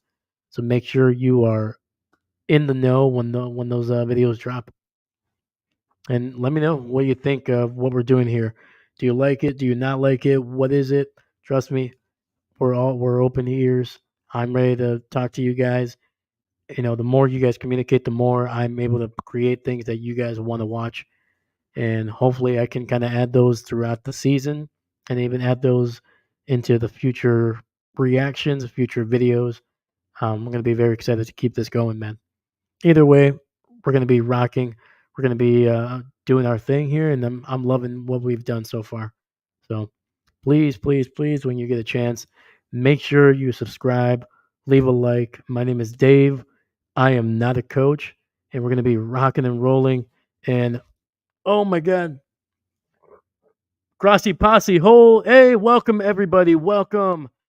Hey, I'm not a coach. Oh my God, I love it. Oh my God. What's going on, Grassy Posse? I My name is Dave. This is my channel. We're doing live streams. We're gonna be live streaming every game, every primetime game. Packer games are gonna be on here. I'm a Packer fan, as you can tell by this flag that's right behind me. Heck yeah. Oh my God. Thank you so much, guys. You guys are blowing this up. I love it. Please subscribe, leave a like. We're going to be doing live streams all season. We're going to be adding different content throughout the year. Next month, I'm going to be doing some other stuff here. So please I know I got to get a scoreboard, guys. Trust me. I'm kind of new to the streaming stuff, but trust me, all this stuff is going to look a lot better as we keep on going. So, so we got Viking fans in here. Hey, it's gonna be a fun game this week, man. It's gonna be one of the best games of the season, in my opinion. So, hey, what's going on, guys? Bryce, what's up, dude? Oh, heck yeah. Adam, thank you. Sub up. Appreciate it. Oh my God. I don't even know where to begin. I'm just gonna say hi to everybody anytime I see your name on here. So what's going on, guys? Please subscribe, leave a like. I've been part of the Grassy Posse for a long time. Tom is one of the best guys out there. He was a big inspiration for doing this channel. And I'm just gonna keep on going, guys. Tricky 211. Thank you for subbing. Appreciate you. My God, let me see. Matt Grove, sub and like. Thank you so much, guys. Heck yes. Oh my God, this is awesome. I'm kind of at a loss for words. But yeah, man, we're live streaming every game that we possibly can. We're going to be breaking down some film next month. But once again, I'm not a coach, so don't try to take it too seriously. I'm just going to have fun. I'm going to try to do some drives that I like. Oh my God, dude. Heck yeah. Jules Pelkello, thank you for the sub. 77 subs. Oh my God, this channel is going crazy here, guys. Oh my God, I love it. Oh my God, how's everybody doing? How are you guys enjoying the game so far? Oh man. My team, Green Bay, man. Green Bay right here. Green Bay all the way. Ever since I was a kid. Believe it or not, I used to like the Cowboys when I was a little kid because I liked the way their colors were. But then my brother, my big brother, he was like, "No, I like the Cowboys," so he made me pick the Packers. And ever since then, I've been green and gold my entire life, bro. Cheeseheads. I have a Jonesy jersey. Unfortunately, I bought it this year. But yeah, man, I'm a Packer fan all the way. So I appreciate you guys. Thank you so much. There's so many guys. Adam Neville, go Pack, go, brother. Heck yeah. Lizzie Bear, 824, Grassy Posse raid. I love it. I never thought I would be part of a posse raid, so this is like so crazy. So I appreciate you guys. Thank you so much. Oh my God. Yeah, so far it's been a better game. Brian Raider. Yeah, it's this has been one of the better games. It's close. It's not a blowout. It's not too boring. So that's awesome. All right, guys. Thank you so much. I know you guys do more than just one guy. So hey, stream some, raid some more people, man. Find some other content creators that are coming out. So I appreciate you guys stopping by, and hopefully some of you guys kind of pop in and out throughout this stream. So thank you so much. Hopefully you guys can find another guy tonight here. I appreciate you guys. Thank you so much. I love you guys. Grassy Posse number one. Let's go. I love it. And to answer Slot Whisperer, where I'm from, I'm from Wisconsin, guys. Packerland here. Let's go. Yeah, I was born and raised in Wisconsin, so obviously being a Packer fan wasn't going to be too much of a stretch. So yeah, but thank you guys so much. Yeah, man. So yeah, we're going to be right now. It's obviously halftime, so it's going to be a very interesting game. Both of these teams are kind of struggling throughout the season. Obviously, Dallas, they need to get better on defense. They haven't been making as many plays throughout the year. So that's kind of what we've been talking about in the first half. And the Giants, man. Heck yeah, man. Colin Martell, thank you, man. I appreciate you. Tricky 211, I like you too, brother. I like it. And Level Airplane 768, respect. Right back at you, brother. Right back at you. But yeah, man, thank you so much, guys, for coming in. If you're sticking around, leave a couple comments, man. I will be in the comments as well now. But yeah, man. So far this game, man, it's been a defensive. I think the defenses have been playing a little bit better than they were last week. The Giants' defense has been able to kind of stifle a little bit of the runs for the Cowboys. But the thing they got to do is they got to be able to stop the big passing plays. That's what's been killing them. Obviously, CD has been having himself a first half. He's been kind of just destroying these corners and safeties. And Dak has been smart with the ball. He has not turned it over. So um, the Giants, man, like I was saying a little bit earlier before the posse raid here, Daniel Jones, man, he needs to push the ball down the field a little bit. He's had that one or two explosive plays, but he's gotta force this Cowboys defense to respect him, and it's gonna open up the running lanes a little bit because Singletary, when he has the ball, he's been phenomenal. Oh heck yeah, man! Neighbors. I mean, I feel like Neighbors has been having himself a really good game too. Wayne. Yeah, I actually didn't do fantasy this year. I was trying to Unfortunately, I was busy trying to set all this up, so I this is the first year in years that I actually haven't done fantasy. So, but yeah, man, it's gonna be hopefully next year when I have all this settled down, we can probably hopefully get something set up for the channel maybe and do a fantasy league. But yeah, man, neighbors, he was struggling early in this game, man, but slowly but surely he's been able to pick up the yardage, get more carries, and he seems a little bit more comfortable than he was in the first quarter.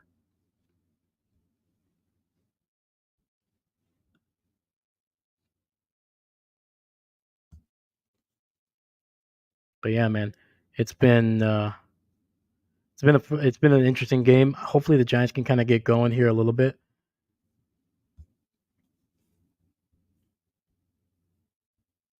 Oh yeah, absolutely, a fantasy channel. It's gonna be something that I think if I do that, it's definitely gonna be next year. Obviously, just simply because I think it would be like obviously I don't want to set up a fantasy almost like a quarter of the way through the season. So, but it would be pretty cool here. After seeing the first half, obviously, I think the Giants are sorry, the Giants. I think the Cowboys are in better position. I think they haven't been able to run the ball in the first half really well, but they've been more explosive, and I think their defense is starting to get more aggressive like especially those last two drives with the Giants. They're starting to take away the underneath stuff that Daniel loves to throw, and they're daring him to throw it deep, which he has yet to prove whether he can. I think he's thrown it deep twice, and two of those were almost intercepted. I think Malik Hooker, I think it was wiped away by a penalty, but Malik Hooker almost took an interception. So the Giants have not been able to really threaten down the field, which I think is that's why you're seeing this Dallas pass rush starting to get a little bit to Jones in the latter half of that second quarter. And then Wayne, I'm a Lions fan, by the way. I love your rival with the pack. I'm actually going to Ford Field. Oh heck yeah, dude! Please enjoy the game, man. I've only been to a handful of Packer games. All of them were preseason. So I'm hoping in the next couple of years I can make it to a live game in the regular season. But yeah, man, dude, Ford Field, I've heard it's beautiful, man. There's not a bad seat in that stadium. So hopefully they get a win for you, man. As much as I'm a Packer fan, hopefully they win for you, especially if it's one of your first games there, man. Because at the end of the day, man, I want this division to be as close as possible. Because the better these teams do, the more interesting it's going to be in November, in December, even into January. So that'd be a very cool thing to see. Uh, this storm, to be honest, I haven't really been able to run. They haven't been able to run the ball this season. Not just oh yeah, 100%, man. 100% agree with you. I think even I was looking at the stats that of their games here. Sorry, I'm old school. I'm pen and paper, man. Um, but yeah, if you're talking about the Giants, man, it's yeah, their first game 74 yards. After that, they had a couple hundred yards games, but a lot of it's just not been able to be as explosive as you would want them to be. And then and even Dallas too, man. They have their running game. Their best game was in week 1, 102 against Cleveland, and then the next 2 weeks 68 rushing yards, and then last week 51. No, the Cowboys, yeah. So yeah, the Cowboys their best game in terms of rushing has only been 102 yards. I'm pretty sure the Packers had that in a single quarter against the Colts. So yeah, man, it's the Cowboys have not been able to run the ball. I'm gonna have to look at what they've been doing in this game so far, in terms of stat wise, but I guarantee you they have not been as explosive as they should be. And I mean they have a decent depth. Obviously they should have gone for Derrick Henry or somebody else, but I mean I thought they probably thought they were going to be able to roll with whoever they had, but clearly that is not the case.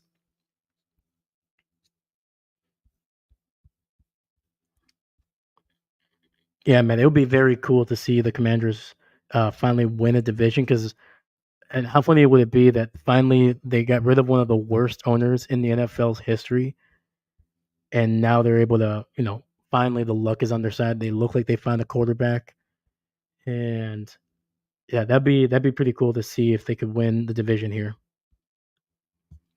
Um, I like that team, man. I like what Dan Quinn has done with that team so far.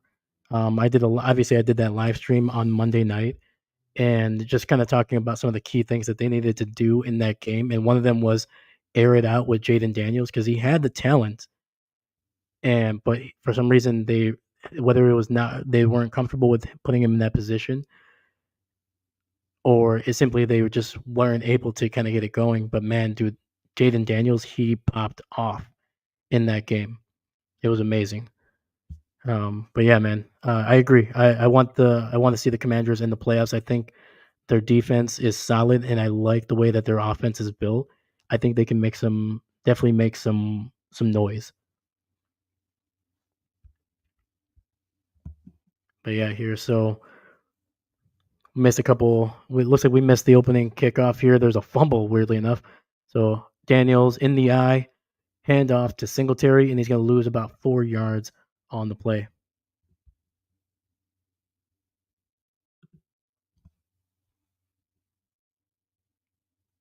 Yeah, like I said, man, the since the Giants have not been able to push the ball down the field, you're gonna start seeing Dallas really become aggressive.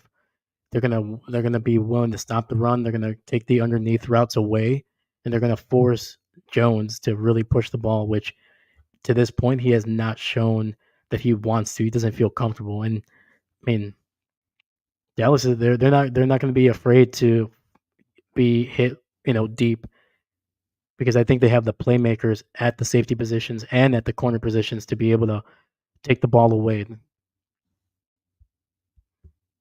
And Jones drops back and he throws it right down the field. Yeah, let's go. First down. And that's what he's going to need to do in this game, man. He's going to need it to throw down the field. He had Malik Neighbors short underneath, but he took the deep route. But yeah, Sis Storm, what do you think? Who do you have in this? Do you think the Giants are going to be able to get things going, or are you taking the Cowboys here?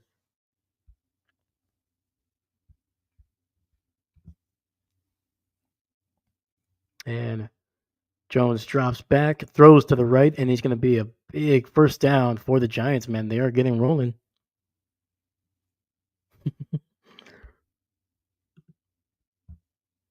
Hey, man. Jones, he's trying to push him, man. I think he heard us. He heard us talking smack about him. Danny Dimes is coming out. And Jones in the shotgun gets the ball out quickly to Rondell, who cuts inside, breaks a tackle, and he's going to get about 7 yards on the play. And Wandell, man, he had himself a very good first quarter. He was like getting the ball very quickly. I think he had 5 catches before the midway point of the second quarter. Cosmo Grace Gaming, hey, how's it going, dude? Hey, thanks for hanging out, man. Are you watching the game or are you also just kind of here right here, my friend? Am I helping you out with the play by play? Let me know. And it's going to be 2nd and 2. It's going to be a 3 tight end set. They hand it off to Singletary, and he is going to be close to the first down. I think he got it there. And they're giving them a first down.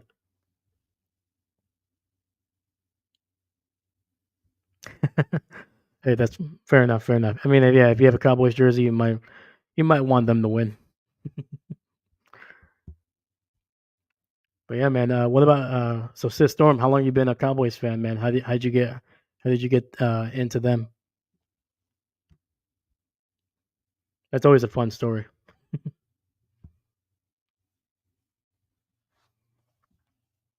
All right, 11:35 on the clock. Jones under center. A lot of motion.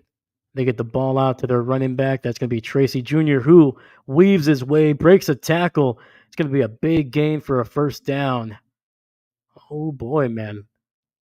And right now, the Giants are using the Cowboys' aggressiveness against them. They're kind of throwing some screens. They're kind of throwing into those second windows there.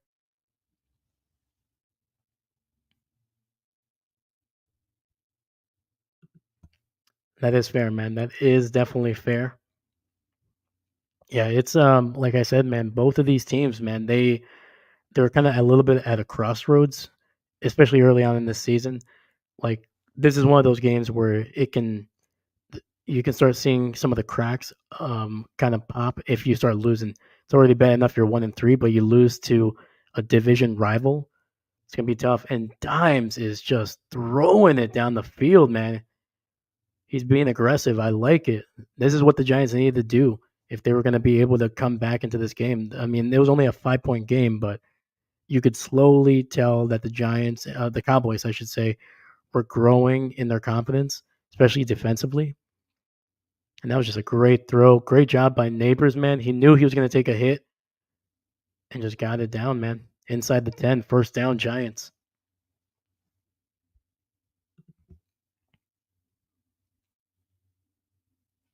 And snap. Cowboys nearly get to Jones. Gets the ball out quickly to Wandell, but he's going to be out of bounds. It's going to be second and goal. Oh, there we go. There we go. Yep. Absolutely, man. It's always the one thing, man. Like if one of your parents is a big fan of a team, you're going to kind of gravitate towards that team.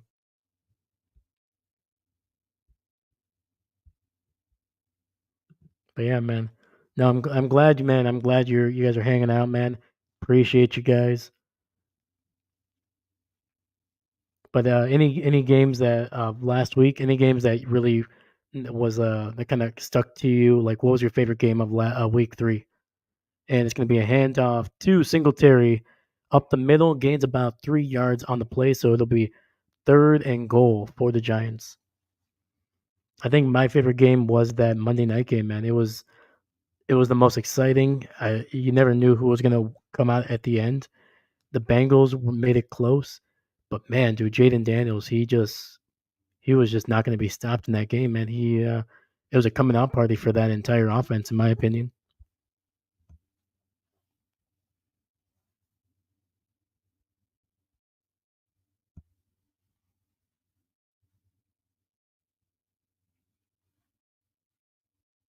And it looks like there's going to be a Cowboy down on the field, so there's going to be a little bit of an injury timeout.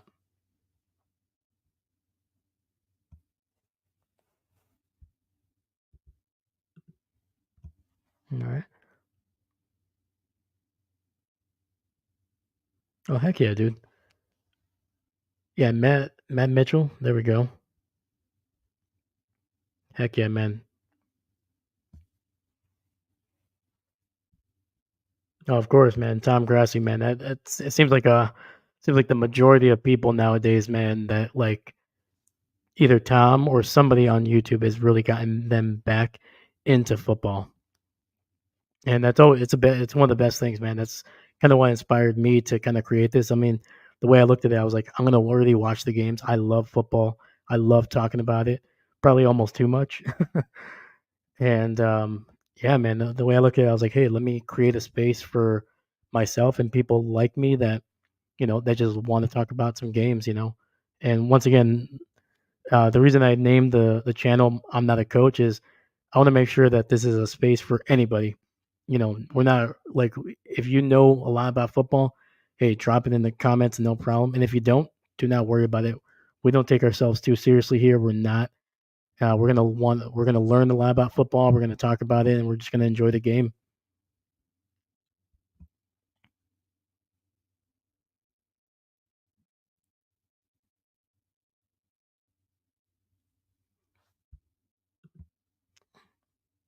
Heck yeah, Jets and Titans. Wait, with the Jets and Titans was that week 2, right? Because I think the Titans played the Packers this last week. But yeah, no, that Titans game was against the Jets, man. That was a that was a very fun game. That was one of the first times where you could see Rodgers kind of coming back to himself a little bit, and that was really interesting. And then week 3, he just kept on getting better and better.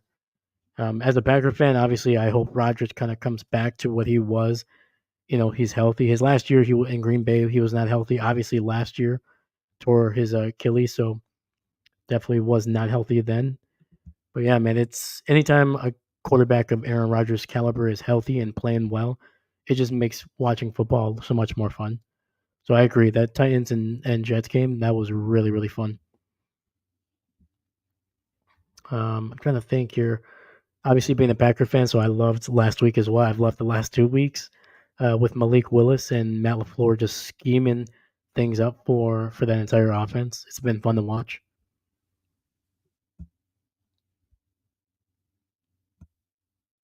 And Jones gets the ball out to Wandell, who is not going to be able to break a tackle. It's going to be fourth and goal down at about the 3 yard line. So it's going to be interesting. Do they go for it and potentially take the lead, or do they just kick the field goal to make this a basically a field goal game? Now they're going to be only down by 2. If I'm the Giants, you're 1-2. It's within the division. You're at home. You got to go for it, man. That's my opinion.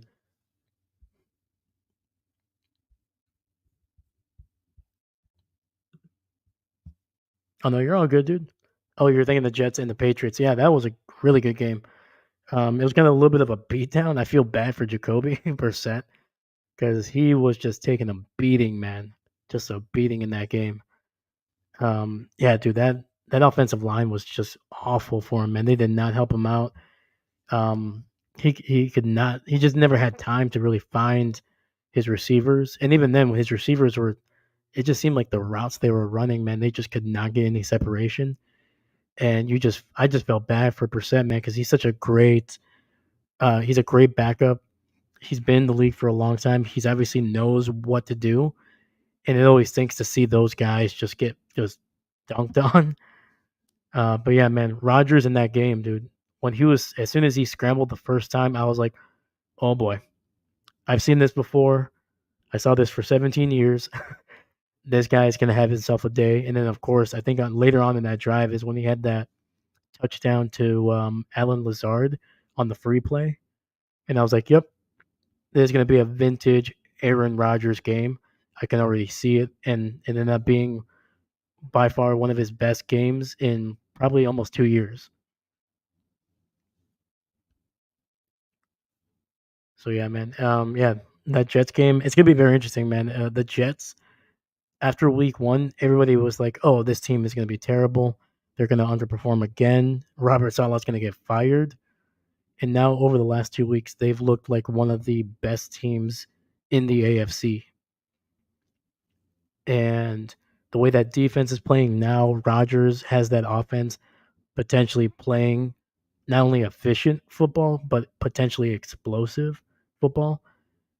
That's going to be a very hard team to beat when that offense is on, because that defense has been great the last 3 years. The thing that was holding them back was quarterback play and the inability of that offense to score points and move the ball down the field. With Rodgers, he might yell at you, he might even mother f you on the sidelines, but he's gonna put up points. He's gonna get those guys to get down the field and get touchdowns instead of field goals and punts. And the ball is off here. Gets it to the tight end who breaks a tackle. Holy cow. It's going to be a big first down for the Cowboys here. Sorry, I should probably be focusing on the game as well, but man, my first stream with actually people in the chat, so I'm really excited. How long have you been a Packer fan? I'll admit I don't remember who said it, but I remember hearing it. Oh yeah, it was me. How long have I been a Packer fan? I've been a Packer fan honestly since I was probably like 6 years old, man. Like I said, I actually started rooting for the Cowboys when I was a kid. Hold on, there's a scramble drill, gets it to his tight end who's going to get the first down here. Dak, man, just getting away from the pressure as best he could, gets it to Ferguson for a first down. But yeah, I was rooting for the Cowboys when I was a kid. And my older brother, he was a big Cowboys fan too. He wasn't that huge into football, but big brothers, they're going to do their thing. And he was like, "No, you're a Packer fan because I'm rooting for the Cowboys." I was like, "Okay." And ever since then, man, I've loved the history. I'm anything Packer related, man. I'm gonna read it. I own a bunch of like Packer memorabilia, jerseys, some signatures. I have a AJ Hawk. I have two Greg Jennings signed photographs, so things like that. So been a Packer fan for a long time, man. All right, all the teams.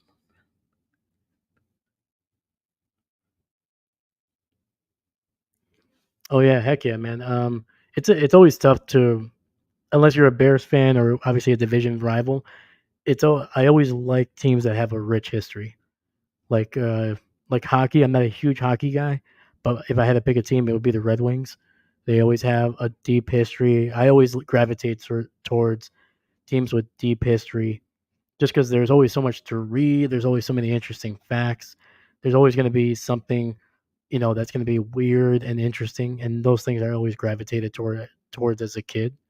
So those are the things I look for. Dak, 1st and 10, gets the ball out to Zeke. Decent gain and gonna be about 5 yards on the play there.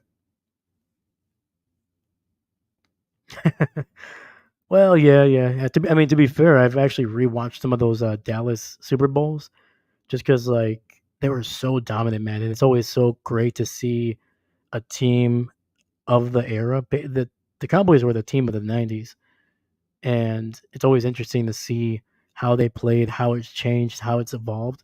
So I've definitely seen I've definitely seen their Super Bowls in the '90s. Dak gets the ball out quickly to Lamb, and he's going to be about a yard short of the first. It'll be 3rd and 1 for the Cowboys here. 5:40 left on the clock. But yeah, man. As a person, obviously I'm a Packer fan, so I don't like the Cowboys, but I gotta respect their history. I gotta respect the way that they were able to just dominate in the '90s, and I like their play. I like their '90s man. Their players, man. They're so much fun. Bunch of a wild crew, a very wild crew. So anything like that, it's always gonna be fun to read about and interesting. And there's always gonna be those stories of like, you know, what was it? I don't know if you ever saw that Brandon Perna retrospective of the Cowboys. I think he dropped it last week. Just the crazy things that those Cowboys in the '90s were doing, man. All the all the off the field stuff, on the field stuff, man, it's wild. And the fact that they were able to do all of that and be successful, 3 Super Bowls, consistently one of the best teams in the NFL for almost that entire decade. Like yeah, it's amazing. That's a great story. It's a great team, and you can kind of tell why Jerry Jones, is kind of just like keeps on holding on to his idea of the Cowboys from the '90s. It's going to be a penalty on the Cowboys here, so it'll be 3rd and 11. Dak drops back, has time, and is not going to be able to get the ball to his wide receiver there. He was trying to get the ball to number 3. It's a little tight coverage. I'm surprised that the refs are not throwing a flag on that here. What's going on? Tricky 21. Sorry, 2-1-1. The Lions, dude. I love it, man. Um, as a guy that grew up, basically, I caught the tail end of the Barry Sanders era when I was kind of really starting to kind of watch a little bit of football as a kid. And kick is up, and it is good. Not too surprising. It's a 60-yard kick, but Aubrey just nails it. The guy is literally the best kicker in the NFL, in my opinion. But back to the Lions, man. So obviously, for the majority of my life, the Cowboys have been the Lions have been the worst team, one of the worst teams in the NFL. You know, so seeing Dan Campbell build a culture there, it's been amazing. And it sucks, obviously, because now that they're good, now they can beat the Packers and things like that. But it just makes those games so much better. It makes them more interesting, and it pushes you, man. As a person that I'm a competitor as well. I never got the chance to play football, but as a person that loves to compete, it's always fun when you can win and you can have a good time winning. But the best thing is when you have another player or a team that's just as good as you that forces you to get it better, and that's only going to hopefully make the Packers better as players and as coaches as well. So It's gonna be fun, man. I think the Lions are gonna be good for a long time. I don't think that it's just a 1 or 2 year thing. I think they're gonna build a culture, and when you build a culture, it can survive, quarterback transitions. It can survive head coaching transitions as well. You've seen that with the Packers. You've seen that with uh, the the Baltimore Ravens. You've seen that with so many teams that have been successful for 10, 15, 20, 30 years. So when you build a culture, it can last a long time. Oh heck yeah, man!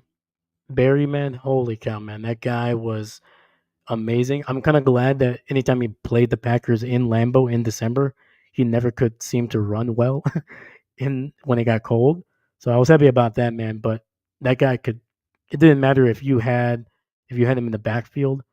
He could easily break 5 tackles and then take it 65 yards all the way down the field. The guy was just insane. Oh, 2000. Oh, there we go. There we go. Mad respect for your lines. Mine. Oh yeah. I mean, hey man, if dude, imagine that Lions and Cowboys in the NFC Championship game. The NFC, like the internet might explode. The amount of Cowboy fans that would just be insufferable. No offense to any Cowboys fans. No offense to you, Storm. Trust me, respect for you, but you Cowboys fans, man, when you guys are on a roll, man, holy cow, you guys are loud. I love it, but you're loud. But yeah, man, that would be if my Packers can get into the game. I would love to see a Cowboys and Lions game, man. NFC Championship game, that'd be awesome.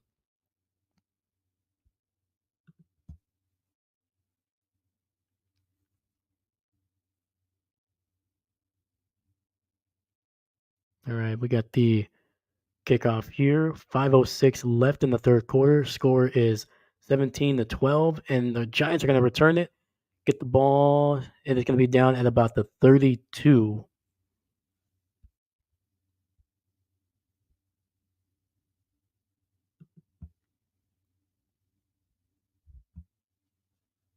Oh, absolutely, man. Oh, dude, that would have been amazing. Packers versus Lions, man. Because at the end of the day, I would be devastated if the Packers lost in that, if they made it and they lost it. But part of me would be like, hey, man, if there's going to be a team that's going to beat the Packers and get into the Super Bowl, why not be the Lions, man? What a story that would be something that you would remember for a long time, man. It wasn't too long ago where the Lions were 0-16.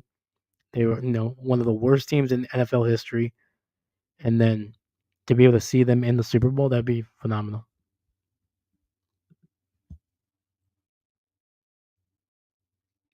Yeah, and like I said, man, I think the big thing for the Cowboys is not necessarily the whether it's winning the division or even even being able to be the best team in the NFC. It's about once you get to the playoffs, what are you gonna do? Because at the end of the day, I think for McCarthy to get an extension, because this is his last year of his contract, if he's gonna get extended, the Cowboys need to be either in the NFC Championship game or they need to be in the Super Bowl. Because I think another wild card or even a divisional appearance is not going to be enough.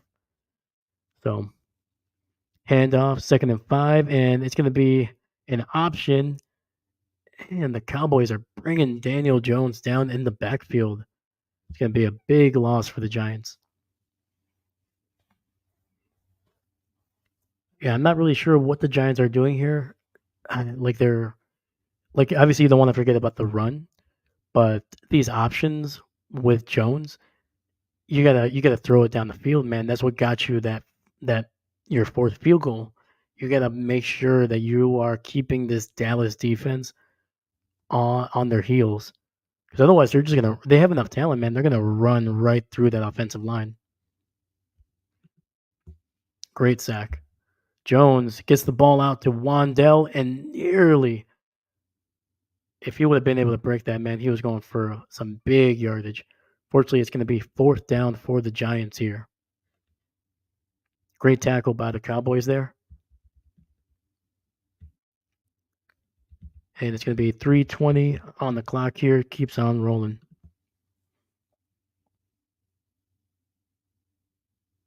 Yeah. Yeah, for sure, for sure. Dak has never been a vocal guy, and there's always there's always different ways of leadership as well. And but I think the bigger thing than Dak being vocal, I think, is that there's like some of the other guys have to be vocal as well. Kind of like when Des Bryant was there. Anytime they were playing bad, Des Bryant, like sometimes he would get blamed for being overdramatic, but he was. If you ever listen to what he was actually saying, and this is coming from like players that were players outside of the that were kind of being that were talking to Des, they're like, "Oh no, he wasn't yelling at us. He wasn't mother effing us. He was like telling us, he's like, we are better than this. We need to get our stuff going." He's like, "I need to get better. All need to get better." So like, I think it's more than just Dak. I think some of these other guys, and they're a fairly young team to this point, but I think they need some more voices than just Dak. I think some other guys need to really kind of get going. Micah Parsons. Oh man, dude, and it's did Micah get an extension? I know CD and obviously Dak got those new contracts. Have they extended Micah yet or no?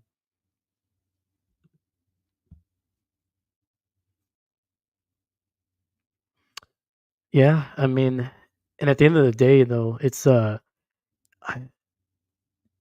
Jerry Jones, man. I think he needs to. One, he does a great job of marketing this team, even though they're even though the Cowboys have been kind of a little bit of like a meme every once in a while, especially when they lose in the playoffs. They've been consistently one of the biggest franchises in the NFL since the 90s. And so Jones does a great job of marketing his team, does a great job of putting them in position to be very popular.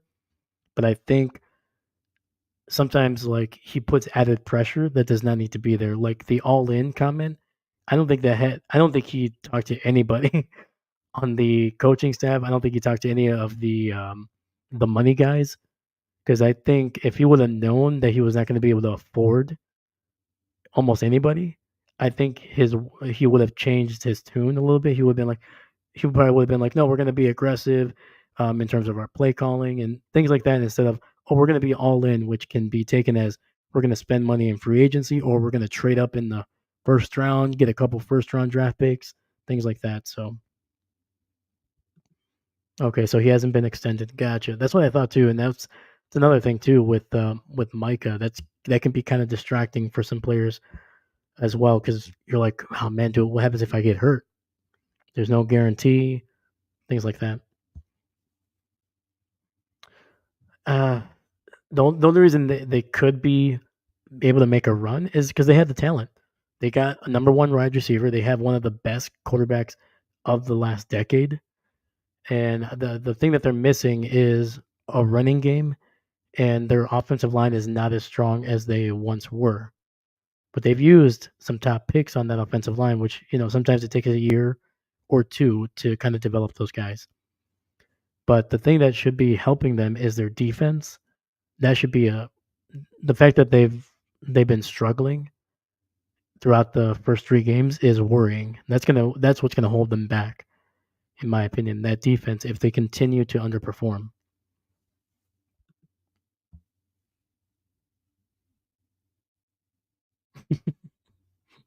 Come on, man.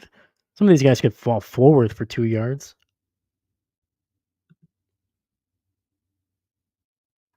It's all right. Never apologize for a pun, my friend. Okay, puns are very underrated. Have you ever seen Airplane? That movie is full of puns everywhere, and it didn't, and that made that movie better than some of the comedies that you get nowadays. So, yeah.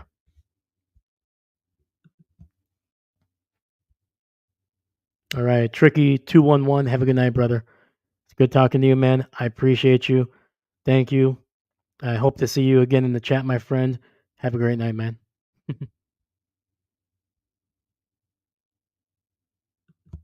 Hey, good luck with those Lions as well, my friend.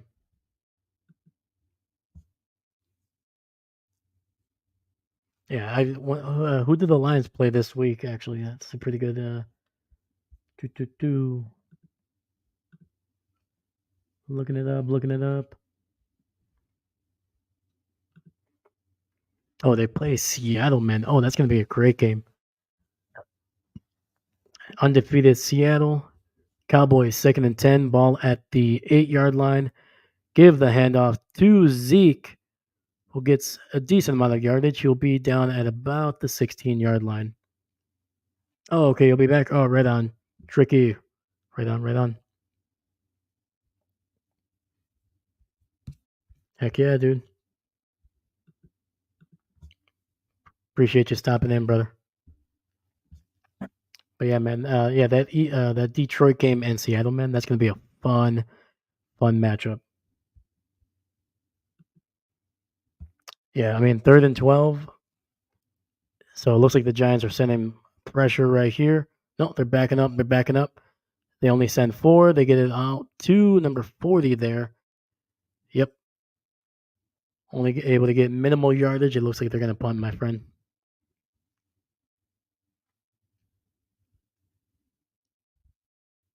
Yeah, it looks like the Giants defense, man, they're holding it up, man. The Giants defense has been the best part of their 3 games that they had previously. The offense has been the one that's really been holding them back. The Giants coming into this game, I think they had 13 sacks in their last 2 games. And they've caused a couple turnovers as well. So the Giants D, man, I think at this point I think they might be slightly above average. Obviously, it's only been 3 games. Oh, a nice return by the Giants here. Going to be all the way down to about the 48. Holy cow. Breaking tackles left and right. There you go, number 87. Seattle owning us recently, so I'm hoping some revenge. Dude, Hutch, man, the way he's been playing, dude, he might be Defensive Player of the Year. The guy has been a problem. I'm trying to. I think I've seen 2 Lions game. I streamed one of them, and dude, in both of those games, he could literally not be stopped. They were chipping him with a tight end. They were chipping him with a running back, everything, and the guy just seemed to be around the ball all the time. But hey, man, different season, man. Seattle, you never know. You never know what the Lions could do.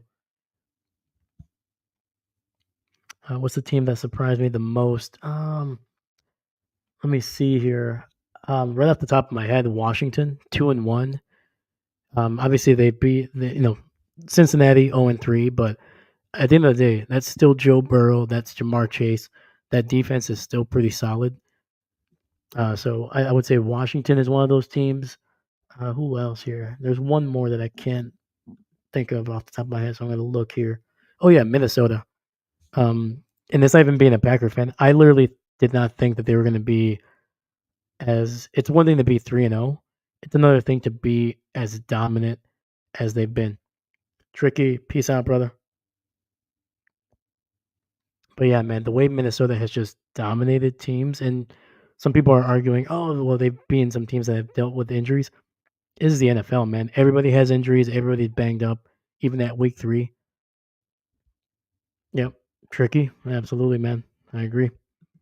Minnesota, yeah. I would say Minnesota, not just based on the record, but just how dominant they have been. That's that's probably the biggest surprise for me, the Vikings.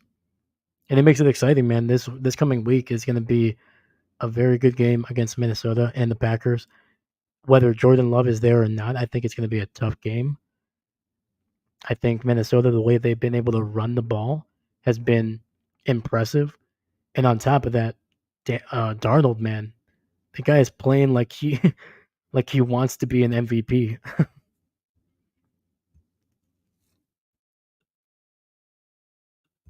But yeah, what about you? What about you, C Storm?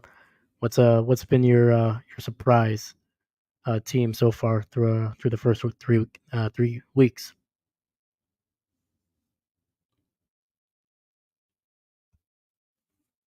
All right, we got 1st and 10, 31 seconds left in the third quarter. Jones in the shotgun. Malik Neighbors split out to his left. Fakes the handoff, gets it to Neighbors, who breaks a tackle. It's going to be about 2 yards, 3 yards short of the first down. Let's see here. Vikings. Let me see here. Oh yeah, absolutely. Vikings or Chiefs. Oh man, man. As much as I want to pick the Vikings because I think they've been the more impressive team, you got to go with the Chiefs, man. The way that they seem to, no matter what happens, they seem to just be able to win games, no matter how bad they play on both sides of the ball. They always just seem to just turn it on when they need to.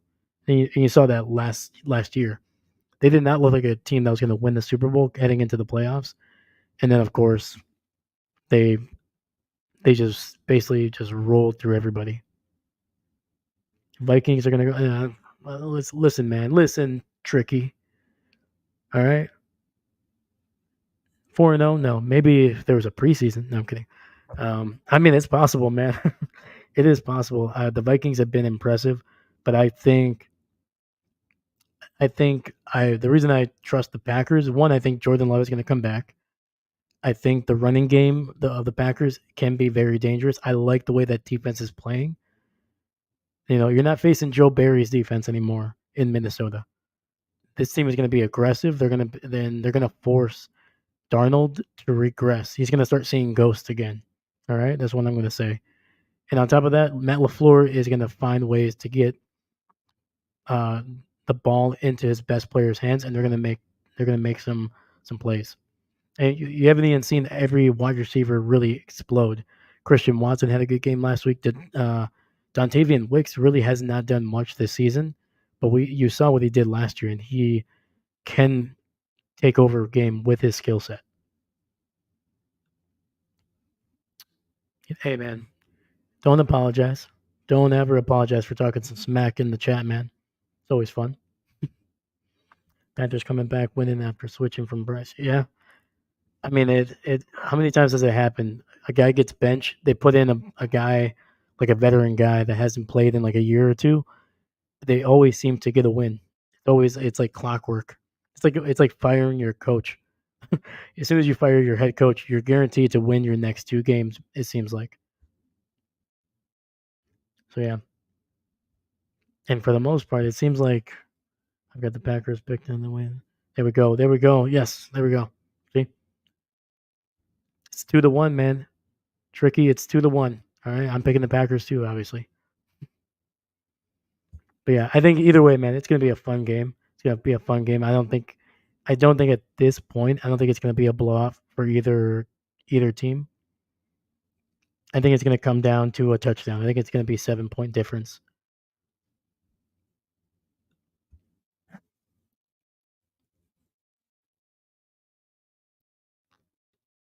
All right, let's see where we are here coming back into this game.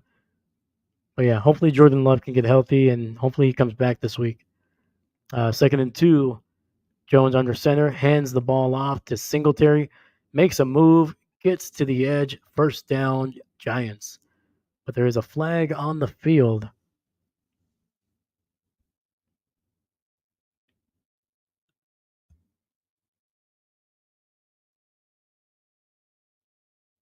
Here we go. Yeah, plus it's as a Packer fan, I hope for that too because I'm tired of seeing the 49ers in the playoffs. uh, I was hoping with Jordan Love being the quarterback, I was like, all right, we don't have Aaron Rodgers anymore. Maybe he'll be able to break the curse of the 49ers breaking our hearts in the playoffs. And unfortunately, that did not happen. So I'll take Seattle in the playoffs. We've beaten them since the film since that awful playoff game back in 2014. Yeah,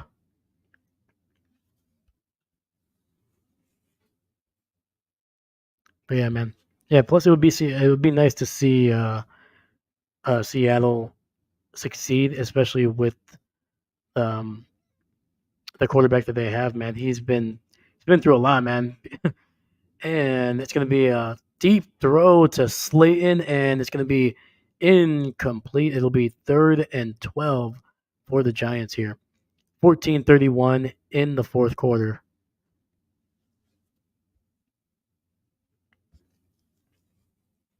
But yeah, man.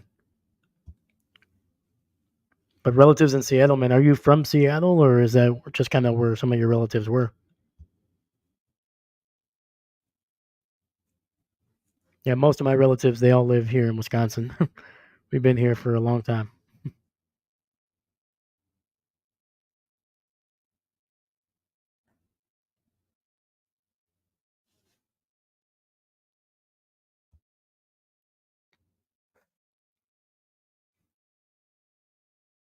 All right, looks like the Giants are going to use their first time out here.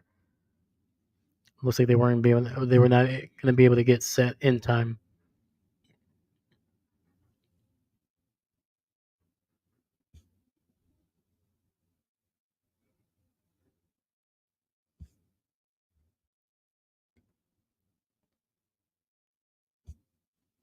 Still just a 5 point game, man. 17-12. This is a really, really close game thus far.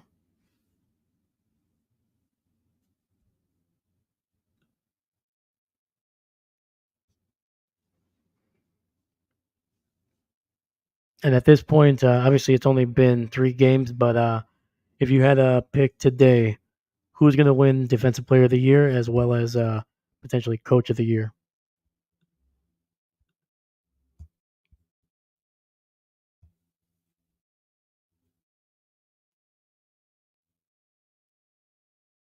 Oh, right on. Heck yeah, dude.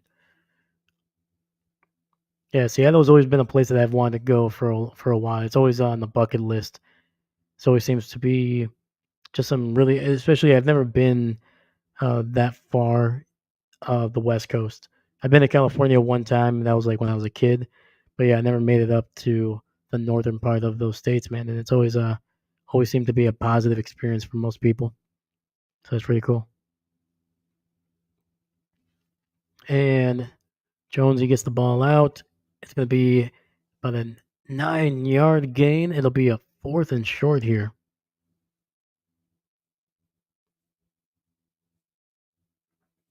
Oh, for sure, for sure.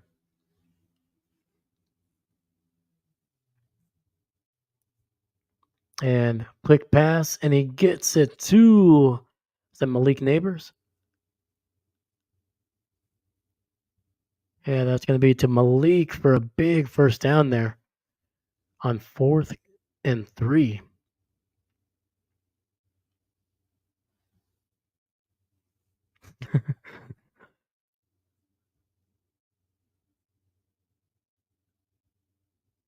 Yeah, sorry about that. Sorry, man. It was a good throw. It was a good throw, though. It did look like Neighbors coming up a little.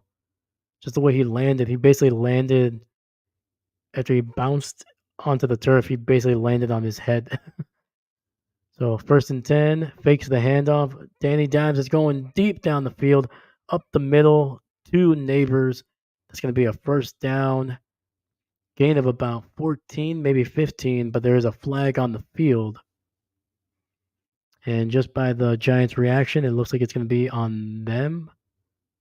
Oh no, it's on Dallas. Holy cow!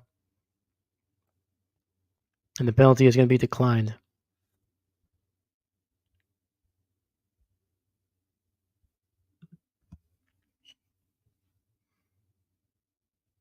Yeah, there's definitely a decent amount of candidates. Lafleur, the way he's been able to coach up without Jordan Love has been solid.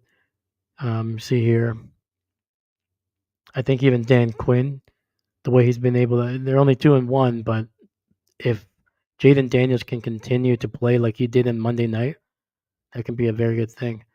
And he gets the ball out quickly. The Neighbors, who takes a shot right on the line of scrimmage there, comes up a little slow. Either way, it's not going to be a gain of much.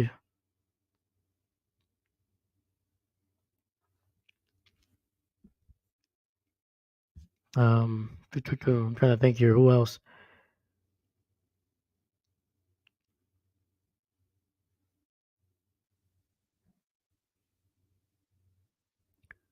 2nd and 11. Toss to Singletary. He's going to cut it back, and he's going to break another tackle, and he's going to go. Unfortunately, he's going to lose about 3 yards on the play after all of that. Yep, yeah, Dan Quinn, yep, Commanders for sure. He was with the Cowboys actually last year. He was their DC.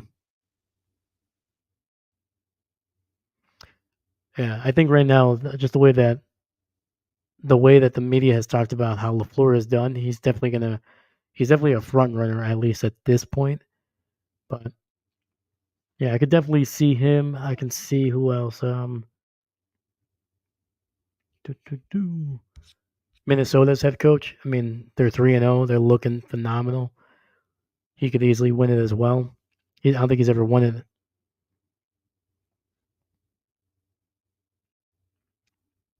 And there's a Cowboy on the field. Looks like he is getting up gingerly. That's Diggs. He was on the turf for a little bit there, and they're walking him. It looks like they're walking him to the locker room here.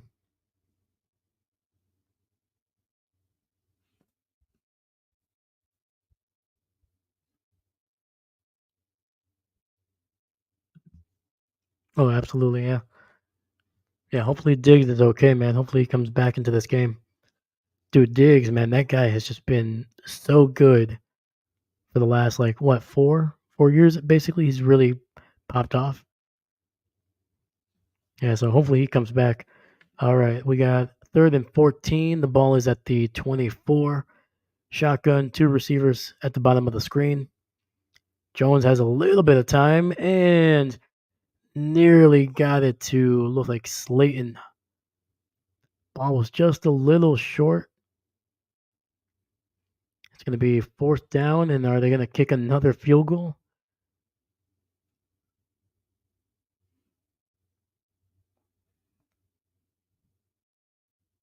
Oh, no, the ball wasn't short. It was actually right on him. Slayton just could not bring it in. It was not an easy catch, but it was on him.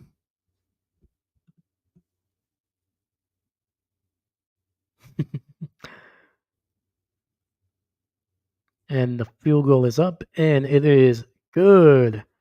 This game just keeps on wafting from 5 points to 2 points, man.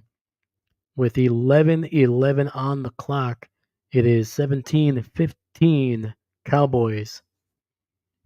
Yeah, dude. Slayton, man, he stretched out about as far as he could with that one. Just could not hold it in, man.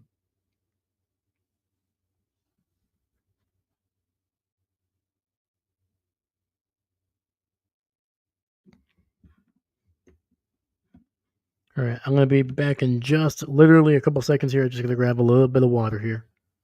Little bit of water. But if you had a prediction, man, we got 11 minutes left. What are you guys predicting for the final score? What do you guys got?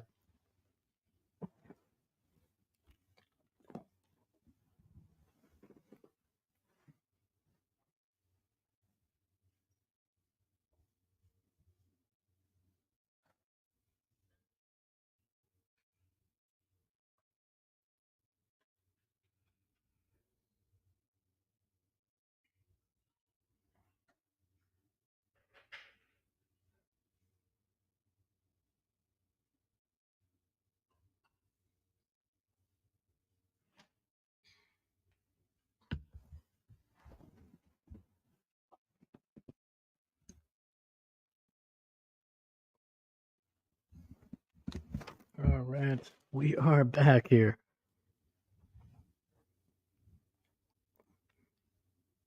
Oh yeah, definitely. It's gonna be a close game, regardless. I don't think anybody's obviously gonna be pulling away from here. But man, dude, I think it's gonna depend on this next drive, man. If the Cowboys can drive down the field and score, I think there's gonna be enough of a gap between these because the Giants, man, they have not been able to get into the end zone. It's been all field goals.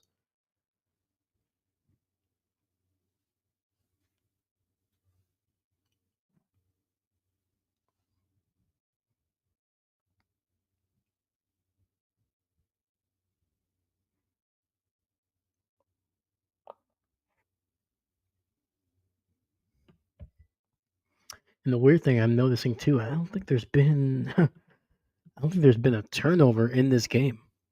I know there's not been an interception here. Has there been a fumble?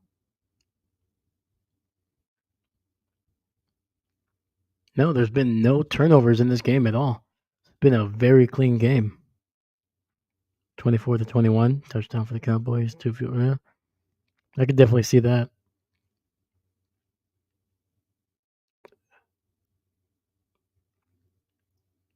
If I had a prediction, I think the first team to get a turnover here is going to be the one that wins the game. Because right now, obviously, it's a 2-point game. I think if the Cowboys can either get an interception or cause a fumble, I think that's going to put them in the driver's seat.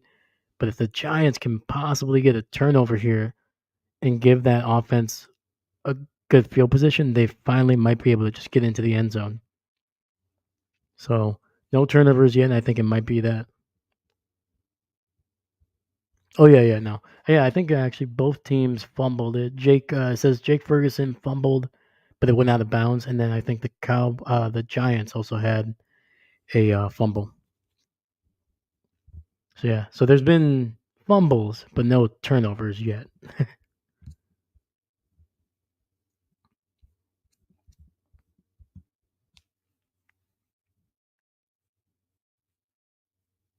Let's see here, 2nd and inches. The Cowboys, man, they're going to be able to establish a run here. They do. They run it right up the gut here. It's going to be a first down for the Cowboys.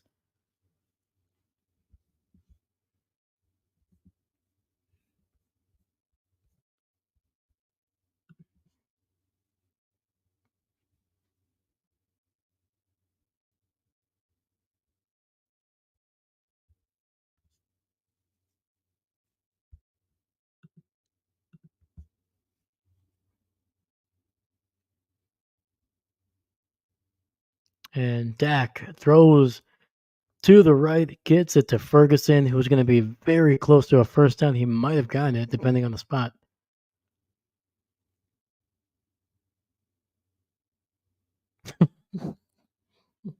Establish the run. Sorry. I've been listening to Chris Collinsworth a little too much. Sorry. That's what happens when you stream all these games. After a while, their platitudes kind of get into your brain.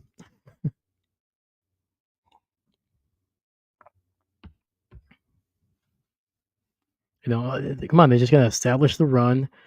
They gotta do that play action fake. What else? They gotta run the ball through up the middle, impose their will. Trying to think of all the platitudes that I can.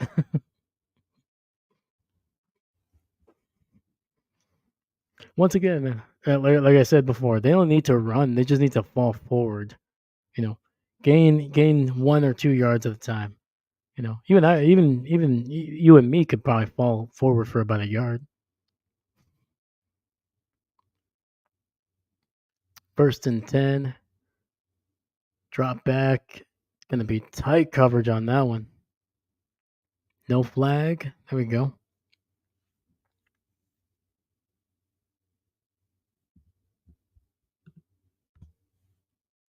Oh yeah, yeah. I guess that's true. Yeah, fair enough. Fair enough.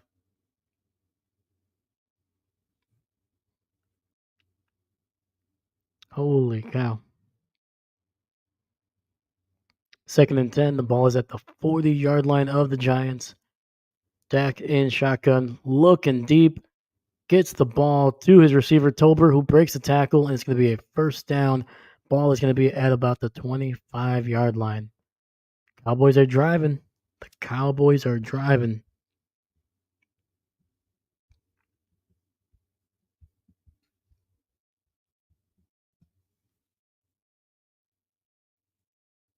Yeah, it looks like Dak is just saying, "Hey, give me the ball. We're going to drive it down the field.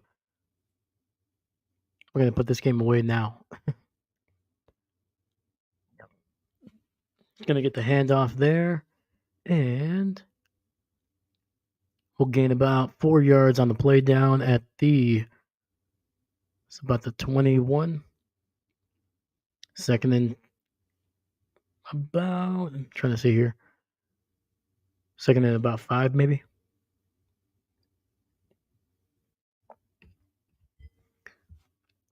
There's a Giants player on the ground here.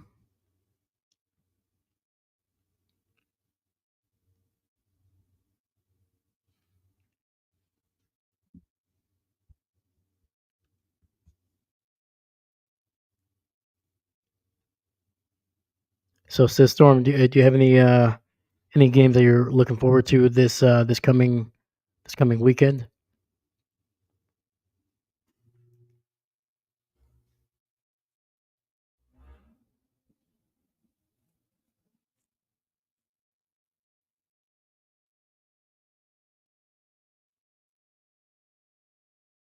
A nice little end around, but it's going to go unfortunately nowhere for CD Lamb. He might have lost a yard on the play.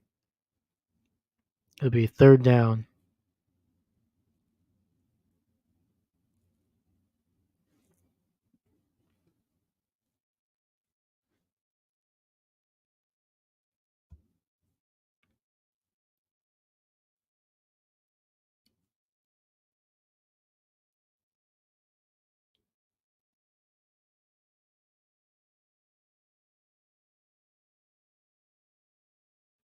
Third and 7. Dak in shotgun. Scanning the field. It's got pressure. And the ball is going to be falling incomplete. Oh boy. Fourth and 7 here. So do you kick the field goal, go up by 5, and run the risk of the Giants possibly getting the ball last here and getting a touchdown and winning the game? Or do you go for it?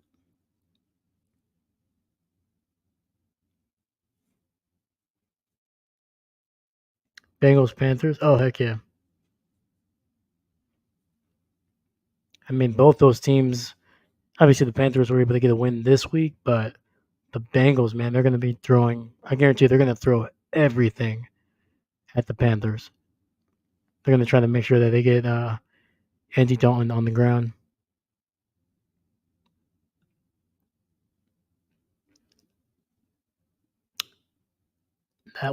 That's gonna be an interesting game. Oh man, dude, Bo Nix, man, because I think Bo Nix is gonna be a solid quarterback. I just don't. I think it's gonna take time for him to develop. But man, dude, that Jets defense is gonna. If they play like they have the last couple games, dude, they might just destroy that kid. Sean Payne is gonna definitely have to scheme up something to protect that kid to maximize what he can do. And at the same time, I don't know how the Broncos defense has been. I know they played well last week against the Buccaneers, but I don't know how their pass rush has been because I feel like that's the best way to minimize the way what Rodgers does, especially when he's at this age. You're going to need to get after him. Yeah, Bills and Ravens. Yeah, man, it finally looks like the Ravens finally got back on track here. I mean, they almost gave it away in the fourth quarter there to the Cowboys, but their offense finally looked explosive. Finally got into a rhythm, and then on top of that, um, their defense for 3 quarters was looking phenomenal against the Cowboys. And then I don't know if they played soft coverage or what. I missed that game unfortunately, but man, the Cowboys just came storming back in that game and almost won it. The Bills, I mean, the Bills, man, they freaking just shellacked the Jaguars last week.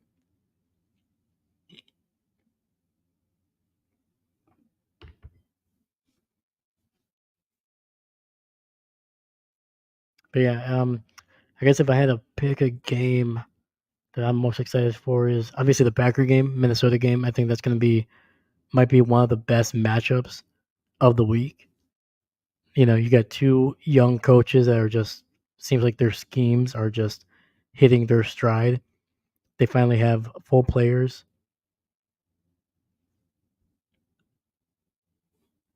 The first three sucked. Yeah, yeah. It did not look good for the Cowboys there for a good chunk of that game, man. I thought it was going to be another like New Orleans game that they had last week or the week before, and yeah, it was looking rough for the Cowboys, but then they turned it on, man. It looked like their defense kind of really woke up, and then their offense, once again, they have talent, man. They have talent almost all over the field on both sides of the ball, and they were able to turn it on in the fourth quarter. But the Ravens, they just killed the clock.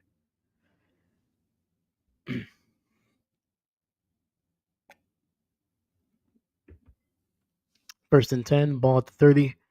Giants fake the handoff. Daniel rolling, and he is not going to be able to get to Slayton there. Throws the ball out of bounds.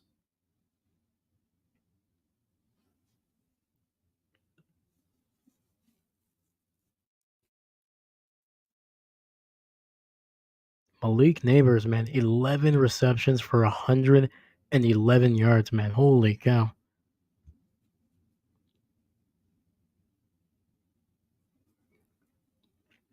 Oh, absolutely, man. I agree with you. If the Bears can get some stuff going here with their stuff, man, it might be one of the best divisions in football. Daniels gets the ball out to his tight end. It's going to be a nice gain of about 6 or 7 there. So it should be a manageable third down for the Giants here.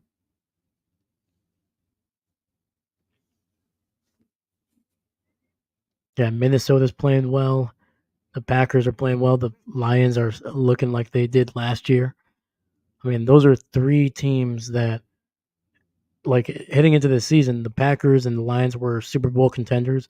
Now you throw in the Vikings, who are looking like one of the best teams in all of football. And the ball is out. They get it to Wandell, who he turns the wrong way instead of just falling forward. And it looks like he's going to be about a yard short. It'll be 4th and 1, maybe 4th and inches, depending on the spot. Clock is under 6 minutes left here.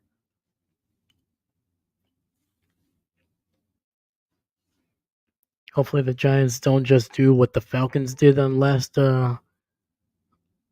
week and just run the ball. Be a little creative with your plays here. Yep, they run the ball right off the gut, but Singletary is able to find a gap in that defensive line. It's gonna be a big, big first down. Holy cow! That looked for a second there like it was not gonna go anywhere.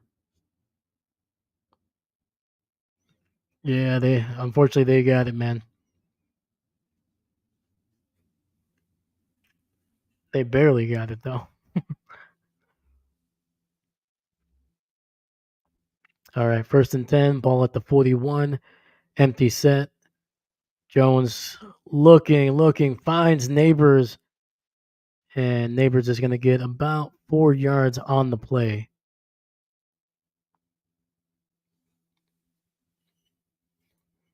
Honestly, if Malik Neighbors just didn't try to stiff arm a guy, if he would just turned and run, he probably could have gotten an extra 2 yards on the play there. He basically stopped and tried to stiff arm a guy. I'm like, no, you just keep on running, man. 2nd and 6, ball at the 45. They hand it off to, is that Singletary? Gonna go nowhere, man. The Cowboys were ready for that one. Dude, he just got stonewalled at the line.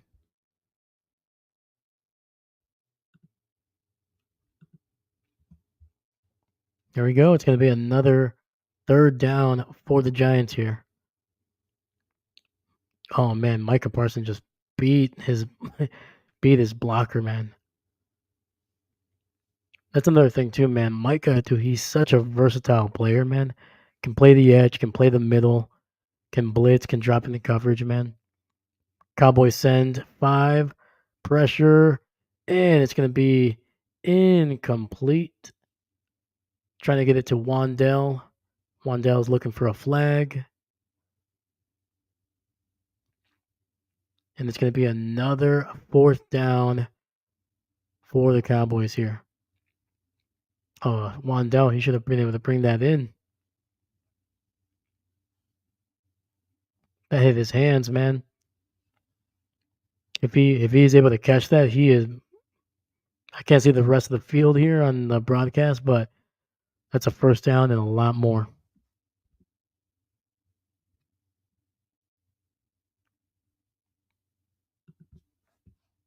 Exactly, dude. Exactly what I was saying. Oh no. There's a cowboy down and then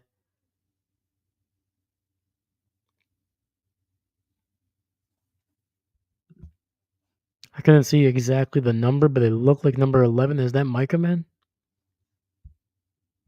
I think so. Pretty sure I could see the numbers on the shoulder pads there, and I think I saw 11, dude. Hopefully he's all right.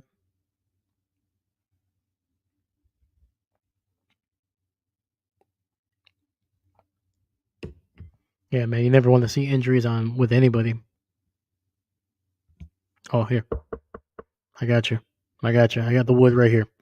Some nice mahogany. Actually, I don't know if this is mahogany, but it's wood, so I got you. Yeah, man. You never want to see injuries. Um, yeah, it just sucks.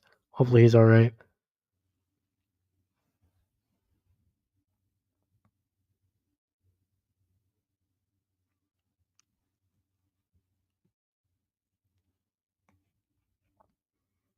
But yeah, man, I think this could be the game right here on this next play, man. It's fourth down. Dallas needs a big stop here, man. They especially the way that the Giants have been kind of dinking and dunking. 6 yards is a lot. I think you're asking a lot of this offense.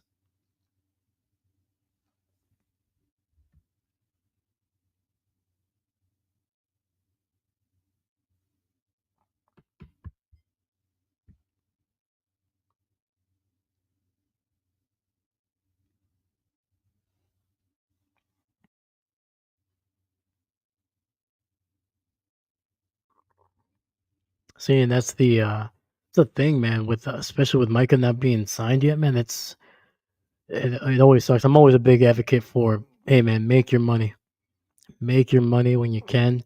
Like so, when these guys kind of hold out and do all this stuff, like hey, man, they play a violent game.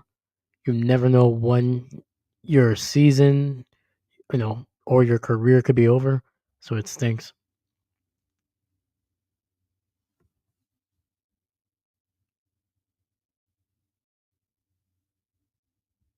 Oh, absolutely, yeah.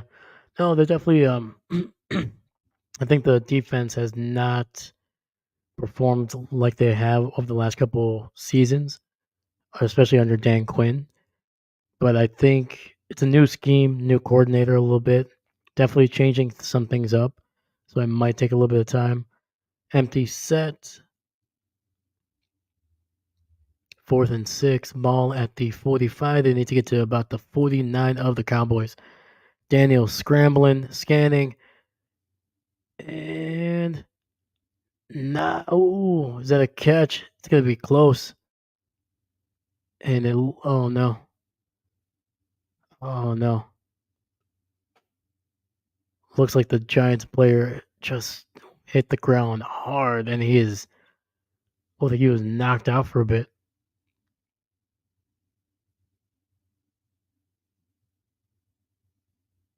Oh, that's Malik Neighbors. I mean, he got both feet in bounds, in my opinion. No, it's not gonna be a catch. To be honest with you, I'm not really worried about the play. Hopefully, he's all right, man. He smacked the turf. Oh, yeah, he's out, dude. He was out for a few seconds there.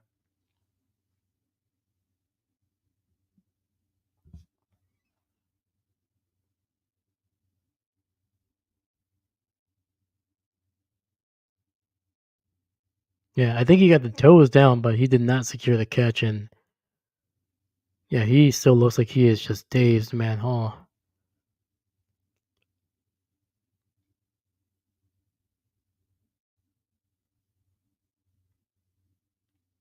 no, man. Fortunately, man, I don't know if you're watching, but Micah is on the. They're taking him out on the cart there. So It's not good. Dang it.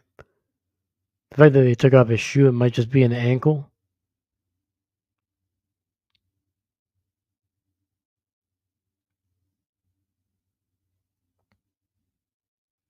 All right. Well, 321 Cowboys take over after the Giants could not convert on fourth down. Giants still have two timeouts plus the 2 minute warning. And the ball is handed off to Zeke, who just barrels through the Giants defense. Gain of about 6 or 7 there.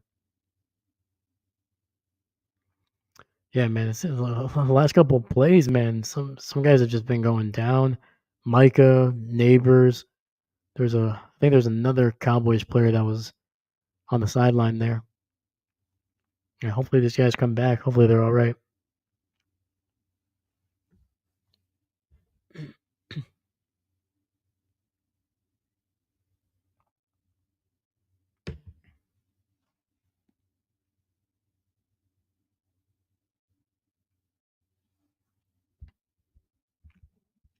Let's look at the box score here a little bit. Lawrence, there we go. Yeah, Lawrence.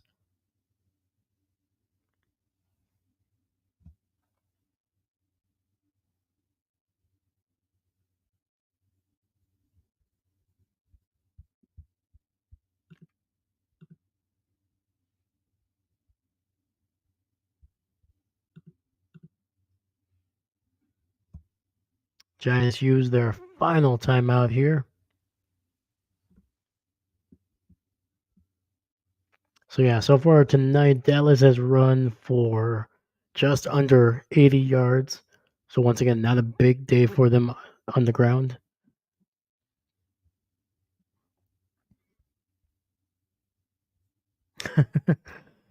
Kendrick Lamar, I didn't know you were a Vikings fan, man. What's going on? You're from Compton, dude. Gotta respect this. They gotta respect the Skull Channel, all right, man. I respect it. I respect it. You're still gonna lose this weekend, but I'll respect it.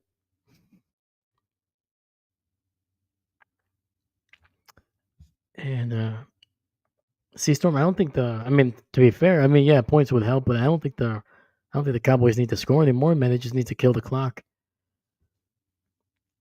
Once they get past the 2 minute warning here, they just need a first down, and that'll be it. Giants don't have any more timeouts. They can't stop the clock. So it is a 1st and 10. The Cowboys are going to have to run a play. So the 2 minute warning should hit on second down. Giants commit all the way to stopping the run, and they take Zeke down for a loss of about 3, maybe 4 on the play.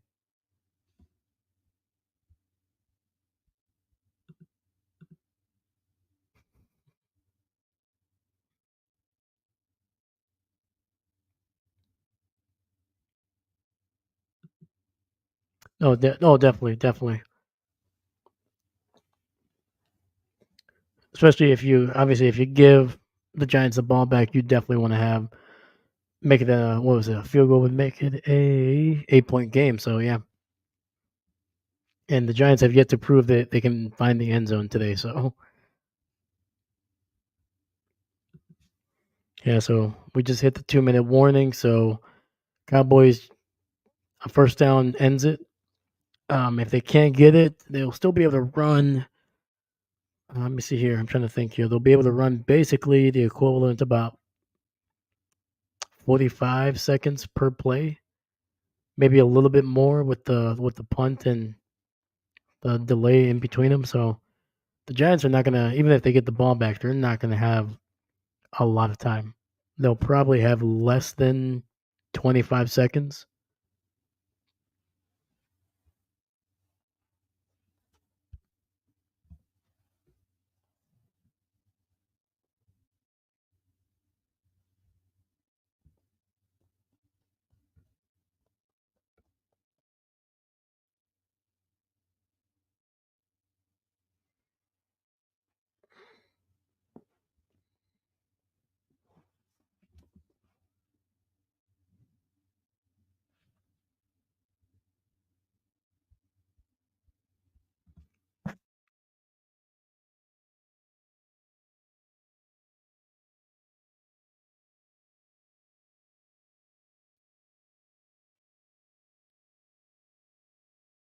All right, we got 7 people in the chat.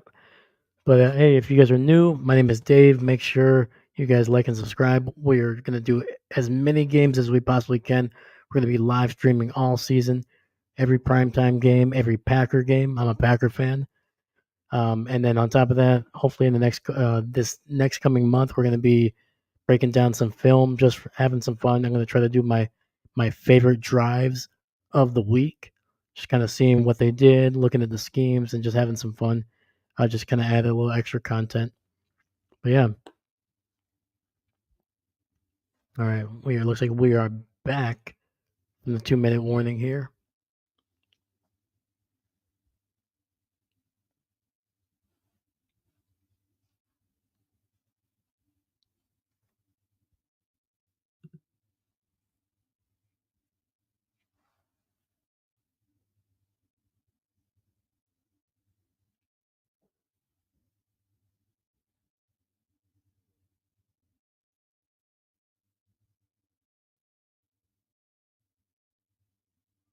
All right, it'll be 2nd and 13. The ball is going to be at the 38. And they're going to gain maybe 2 yards. It'll be 3rd down. The clock is rolling.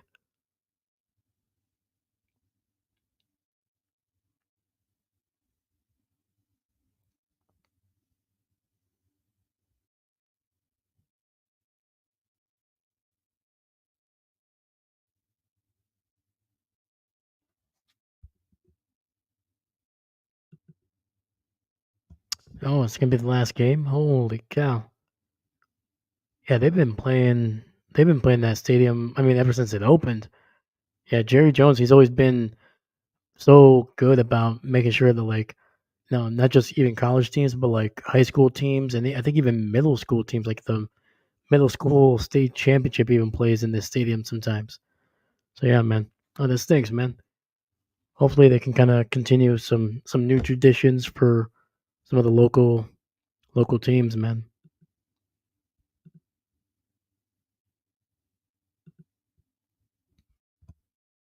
Yeah, I got to give it to Jerry, man. He gets a lot of crap from around the league and stuff like that, man. But the guy just seems very generous of bringing in as many people into his stadiums. And oh my god, the kick is up and it misses. It's wide right. I'm not gonna lie, dude. I was just talking to the kid because I thought it was gonna go in.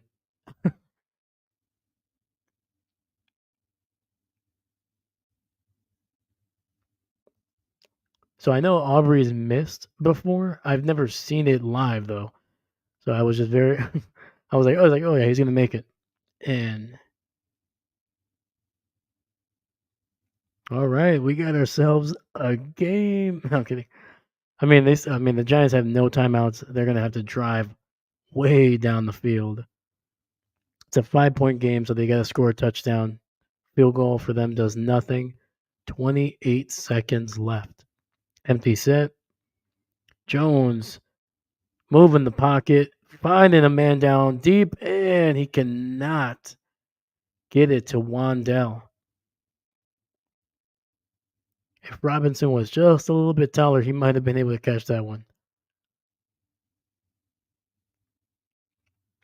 And don't forget Malik Neighbors, I'm pretty sure is out for the game after basically getting knocked out when he landed on the turf. Just by, I mean, he missed it by what, maybe a foot?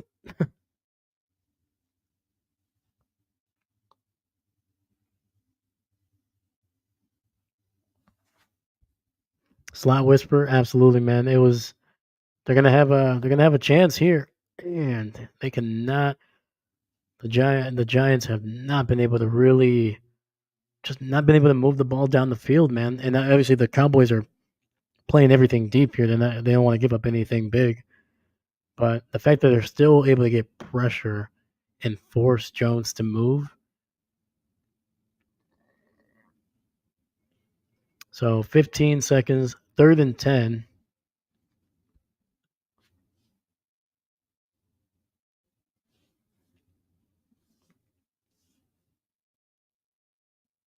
And I mean, granted, we saw this a couple weeks ago with the Falcons, and Jones heaves it down the field. He's going to have a chance, and it is picked off by the Cowboys at the 5, and that is going to be the game. Wow. Jones took his shot, man. He took a shot on third down, and it comes up with a pick. And hey, look what I said. I said it to begin the fourth quarter. First team to get a turnover here was going to win. There we go. Look at that. Nostradamus over here. Obviously, I'm joking here. Obviously, anytime you get a pick this late in the game, you're going to win, hopefully. Yep. Yep. See, Storm, you got it, man. Your team's going to be moving on to 2-2 and a big win in the division as well.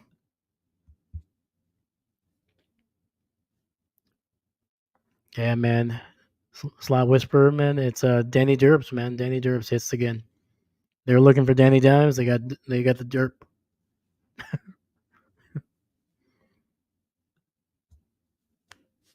All right. This game finishes with the Giants 15 dropping to 1-3. The Dallas Cowboys 20 improving back to 500 at 2-2. The Giants next week will face off against the Seattle Seahawks, who are currently undefeated. And let's see who the Cowboys play actually next week. Should be a pretty good game.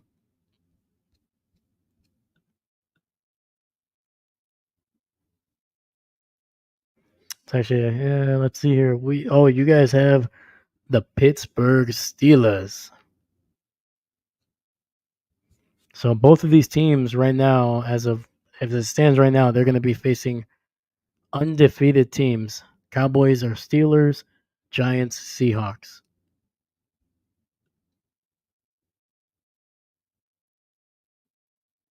Yeah, yeah, man, Jones. And to be honest with you, man, it's not all his fault. Like the Giants seem to be a mess. They finally gave him some weapons, but then at the same time, it's just like they got rid of Saquon. They didn't really find anybody that could really help him. And Daniel Jones is not a type of a quarterback that can take over a game. He's not an elite guy. He's at best a top half quarterback. He's a top 16 quarterback at best. So, oh, absolutely not. No, to me, and also like the Steelers have not. I mean, a win is a win, but they have not been dominant in any of their wins at all. They've looked good defensively. They've looked okay or even solidly on offense, but they've not been dominant. So I think if the Cowboys can play to their standards, I would not be surprised if they got a win in Pittsburgh. And yeah, it is at Pittsburgh. So yeah, I mean it'll be tough playing at away, but I think it's possible. If I had to choose, it's gonna be a close game, man. I might need some time to think up who would win that game. I've not really paid attention too much to the Steelers, so I would be kind of going blind. But the Cowboys, if they can play to their standards, I think they should be able to make it a very close game. And when you have a quarterback like Dak Prescott, close is all you need. If you have the ball at the end of the game, you have a chance to win the game. So that's what I think.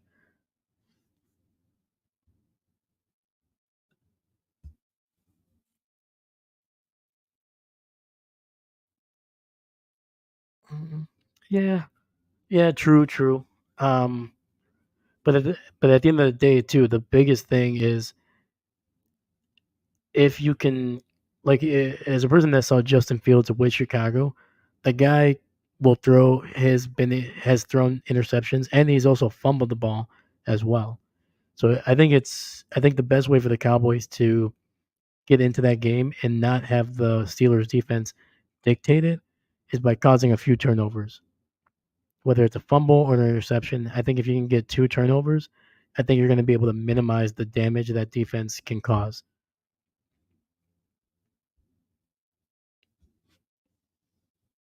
And to me, the Steelers do not have a dominant offense at this point.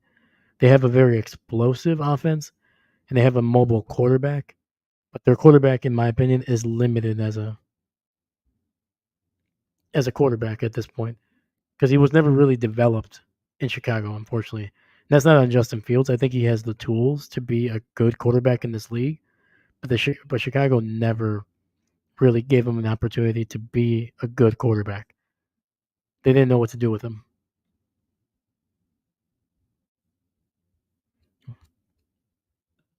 Hey man, wear that Cowboys jersey proud this week, man. They got to win a division win, 2-2, man. Let's go. But yeah, man. But hey, man, I'm gonna be heading out here really quickly. So, C Storm, thank you so much, man, for sticking around, dude. That you have no idea how much it means to me. You're like I said, this is the first time I've actually had people in the chat, and the fact that you stuck around for basically the rest of the game after the raid, I appreciate it, man. Thank you so much. Glad your Cowboys got a win, and hopefully they keep on getting better, man. Hopefully that defense keeps on improving, and that offense kind of gets their stuff together, man, because they got talent. So thank you once again so much, and I hope you have a great night. And hopefully I'll catch you either this weekend or if not, catch you on some other games, my friend.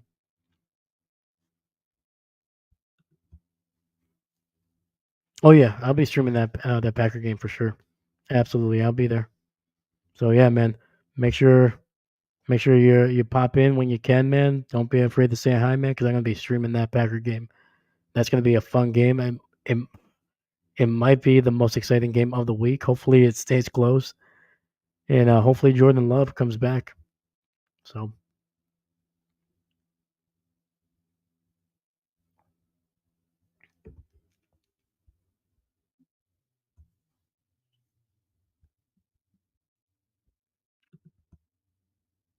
all right, guys,